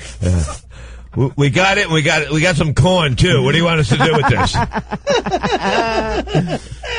It's the first USB I've seen with peanuts in it. You got peanut butter on my chocolate. I'll show you. This will never come out. Police in Wichita, Kansas are investigating an odd crime that involves drugs, assault, and monopoly money. It started as a routine stop in a Wichita neighborhood. Police pulled over a car. A 33-year-old man was bleeding, and he said that he had bought drugs using monopoly money, and now the dealers were beating him to try and get real money from them. Go directly to get your ass money, kicked. But monopoly money is little, isn't it? And pink, orange, and green. Why would you take that? He also said they almost strapped him to the Reading Railroad line. No, but they waterboarded me at the waterworks. They kept trying to put a house on top of me. It's cool, though. He doesn't get out of jail free card. That's right. 6 women from Essex County. Where'd he go? There he is, free parking. Get him. I told you this earlier. They received buttocks enhancement injections containing the same material that contractors use to caulk bathtubs. The women have been checked into the hospital there in Essex County, and it was a non-medical grade silicone, and the guy he cut a hole in their asses, and he used the thing that you would use in a car. Holy shit. He did it to 6 of them. But they're going to be in a new reality show called This Old Ass. The good thing is my ass ain't leaking anymore. That's true. How stupid do you have to be by the way, he gave them antibiotics. He cut a hole in their ass and then, put it in their ass, Wow. Ryan O'Neal is drafting a letter as we speak. Yeah. Ryan O'Neal is drafting a letter to the Academy complaining that Farrah Fawcett was omitted from the Oscars in memoriam tribute to dead stars.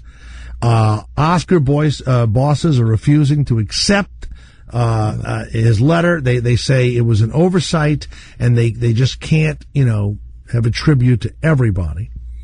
Ryan O'Neal's son wrote a similar letter to the Academy asking if they had any crack. Now, do you think she should have been part of that? She's not a movie star. She met the criteria. She was a celebrity and she died. No, but the movie stars die. All right. Well, if that's the case, then no, she shouldn't have been on there because she was just in Charlie's Angels. Just had a poster. No, she was also in the Apostles. You ever see that movie with Robert Duvall? And The Burning Bed. That was with but that was a movie of the week. But right. It was good. You think if I die, they'll have my picture up there for the Santa Claus movies? And God forbid, Jay. God forbid you're not gonna die. You're gonna be around for many, many years.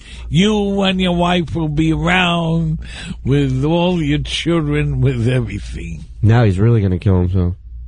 I love it when a complete idiot's telling me how my future's gonna be. Man that yells the weather out. You want to talk about an idiot? And JT, he's wonderful. You want to talk about an idiot? I think, Ira, you have just marked our careers as done. That's what I think you've done. No, Jay. Now, how do you know that everything is going to turn out okay? Yeah. Everything is going to turn out okay. Yeah, but I mean, how do you know that? I know this. He has powers. I'm a sidekick. Okay, hold on a minute. You're a sidekick? Look at Bob Levy. Look at me. How are things going to turn out for Bob Levy? He just turned to stone. For Bob Levy, Bob just aged to around 95 years old. He'll live to be 95, I see. Well, now, what about years. Shuley? 10 more years. How will Shuley do? Shuley? Well, Shuley smokes. See, he pauses, though. He didn't pause with me, guys. Shuley smokes a little bit, Jay. Of what? Grass? And no, the cigarettes. He smokes cigarettes. You know what? I apologize to you. You're saying Shuley's going to die pretty soon. No, he won't. I can hear it. He's going to be around till 85. No, he's already got the cancer look. 75. Jay, I will say this. I don't smoke as much now because Ira usually hits me up for a cigarette when he leaves the show here. Yeah, Mr. Living Forever. Yeah. Hey, it's the what mayor. About you? It's the mayor of Hypocritville. How long Republican State Senator Roy Ashburn says he is gay. Did you hear about this guy? You want me to put my coke in your ass and make it Ashburn? He was drunk and he voted against gay marriage in this state and he railed against homosexuals. Screw those pigs! I'm voting no! Now he says he only did it because the people of West Sacramento, that he, of course, represented, demanded that he go against gays. He blew, what's that thing you blow where you put your mouth on and you blow? Boyfriend? He was 0.10. That's a lot, isn't it? 0.10. What is it? 0.08 is supposed to be? Yes. Well, that's bad. And he also tested positive after coming out of a gay club for chocolatinis. Those little chocolate things. Yeah. And finally, Harrison Ford is going to be in the 5th installment of Indiana Jones. They've come up with a rough outline following the Kingdom of the Crystal Skull. Wasn't that terrible, that movie? I'm thinking the Dark Crystal. No, the last one they did was awful. I hated it. Yeah, my kids even hated it. And they'll watch anything, right? Awful. In this one, Harrison Ford takes a rascal to Canada in search of affordable health care. That's the newest. I don't know why I'm not a stand-up anymore. We got to go back on the road. That's what we're doing. That's what we're doing. It. Fuck it. You know what? The only way I could do this kind of material is that actually, if I had the stories thrown up onto the screen. When are you coming into New York? I'm not coming in after that material. You're not. I've decided not to come in. Are you coming in next week? Because I saw Buckwald today. He asked me. I'm supposed to come in, but one of my kids has to go look at colleges again. I have one's already in. I have another. So you'll learn this also. If I were to announce that I had to go do something else when it was said to me that one's going to look at colleges, I didn't even mention I was going to New York, right? So it was said to me a date and said, we're going to go look at colleges.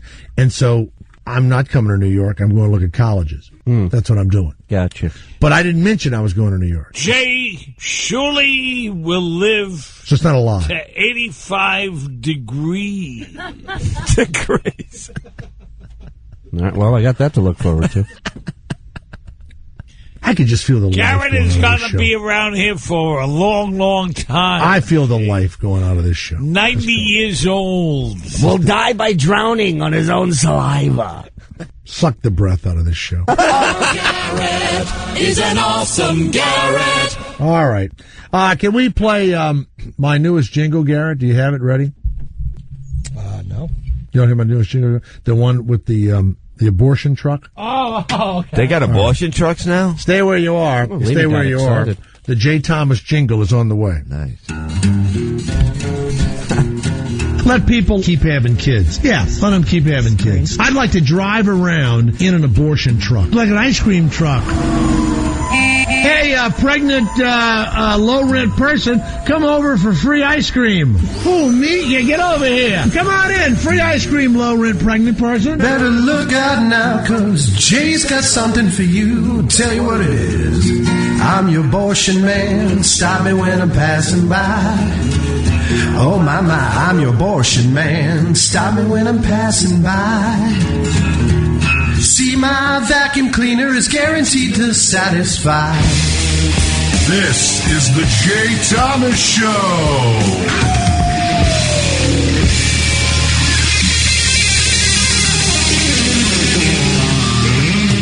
Yeah, baby.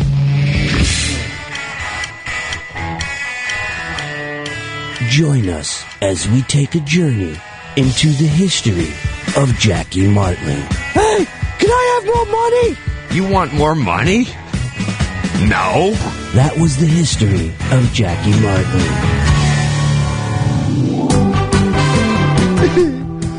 Go to jthomas.com. The new Ira pictures on the front page.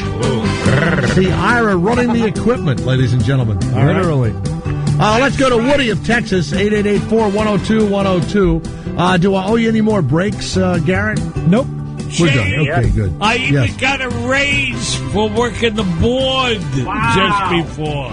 Ira, what is the weather going to be for Woody in Texas? Texas, it's going to be around 64 degrees. Wow. Cool. Oh, wow. I hope somebody's just Warm pile outside, I'll tell driving. you that much. I hope somebody's pile driving Little Wayne's ass right now, Sheila. He went to jail yesterday. I hope they are pile driving him. Please, that guy, they're holding him up in a chair like at a Jewish wedding. They love that fucking guy. Yeah. Are you kidding me? Go ahead, Woody. What made you give us a call? Oh, that was kind of funny, though, about the whole thing between Farrah Fawcett and Michael Jackson. They both die on the same day. Right. I mean, well, Michael Jackson's such a digit whore, he couldn't even let her have her day, but he was in only 2 theatrical releases I can think of. That was it, that Moonwalker and The Wiz. And she was in more movies I can think of right now. I mean, she was in Logan's Run. Yeah, but you left out. Oh, she was. Yeah, Logan's She Run. was in that. Wow, she was in I that forgot crap fest with Richard Gere called Mr. T and the Women or something. Come here, Capricorn women. One with, pardon? I pity Farrah Fawcett. Why would they name a movie with Richard Gere, Mr. T, and the women? Yeah. Capricorn Idiots. One with Kirk Douglas. The Burning Bed. Wow. The Burning Bed was a TV movie. Yeah. Oh, was it? Well, then fuck that one. But then. I did not know she was in all those. And then the only one I remember her in was The Apostle, which is a great movie. She plays. I think she gets the shit beaten out of her. Every in The movie Apostle. she gets the shit beat out of her. No, she won't remember her lines. Yeah, what was Did that? I What tell was- you about the floor sander that was working at my house? What happened? And, I don't think that's politically And he correct said to he was say. banging Farrah Fawcett. Yeah, and he had her license plate tattooed on his arm, and he Go went back to show. where you came from, you fucking floor sander. No, and he went to show me a bracelet, and he goes, "Oh, it's gone." And do you know, about 2 months after he finished sanding my floor, that story broke in the Inquirer. Wow. That she was screwing this floor sander guy. Look at you. Yeah, I mean, why would they leave her out? Do they think? What do they think? They think she was too trashy to But, be remembered? I Jay, don't know. 2 months from now, he's going to be saying that he I banged don't know. you. That seems like a slap in the face because she was a '70s icon. Yeah, but I you mean, know right. what? She wasn't in a movie called Captain EO, my friend. She was in that's- Charlie's Angels. Hey, Captain EO was not at the theaters though. That's what? at Epcot Center. Yeah, no, that Captain EO shouldn't have been anywhere.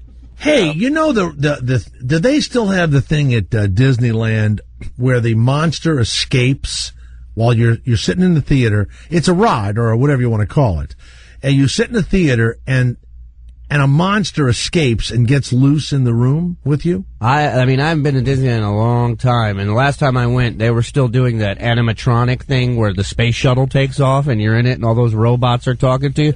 We here at NASA, and they move Jay, around. I think that ride was at Neverland Ranch. No. You know why? I play an obnoxious guy in the crowd. You have speakers in your chair, and so there's people yelling and screaming, and so I recorded this years ago, and I go, that's nothing. That's not like that. I get caught, and so I don't. Jay, you was an obnoxious guy. I just can't believe that. Hard to believe, isn't it? You know. Hey, y'all have a great day. I'll talk to y'all later. All right. Let's go to Jeff of San Francisco. Yes, Jeff, the Jay Thomas Show. Reverend Bob Levy stopped by today, and Shuli is also here. Ira the Weatherman is here, and of course Christina and Garrett are running the show. Yes, Jeff, go ahead. Hey, Jay. First of all, no disrespect to you. I love your show. I always listen to you. But I was wondering if you happen to hear the Stern Show this morning with the Tiger Woods Celebrity Mistresses. And I heard about it. I'm worried about him leaving, not renewing his contract. I'm wondering, since you have his ear, could you suggest to him maybe work 3 days a week just doing celebrity interviews or something? Do you find those to be the most entertaining part of his show for the most part? Or Usually when you're incredibly jealous of someone and you make about $80 million less than they make, you don't listen to the show and you don't really wish them the best, Jeff. Can I be fucking honest with you, Jeff? Okay. If I saw him pushing his body out of the studio or the sheet over it, I'd be the first one in the president's office going, I think I can handle this. So that's as honest as I can be. I truly don't give a shit, Jeff. Okay. All right. I know he's a competition. Not competition. Does so much better that it causes me to stay awake every night of the week, okay? Knowing how easy it is to do radio and how the fuck did this guy get so goddamn lucky and I'm stuck with these two fucking losers doing this afternoon show. You know, Bruce Lee once said, every man has his demon, and you can't rest till you've met that demon. And Jay's not only met the demon, he has a show on the Demon's Channel one day a week. Oh, absolutely. And the demon likes me. That's the other thing. Yeah, demon loves me. Good enough for you, Jeff, huh? Yeah, that's good enough. Thanks. If I read that you choked on food and died after calling us, I'd be okay with it. This is because my wife's out of town, and I'm getting up at 6 o'clock to feed my child. Okay? Angry man. Hey, Bob, thank you so much. Thank you, Jay. We'll be on tonight, 8 o'clock on 101. Miserable Men. Tune in.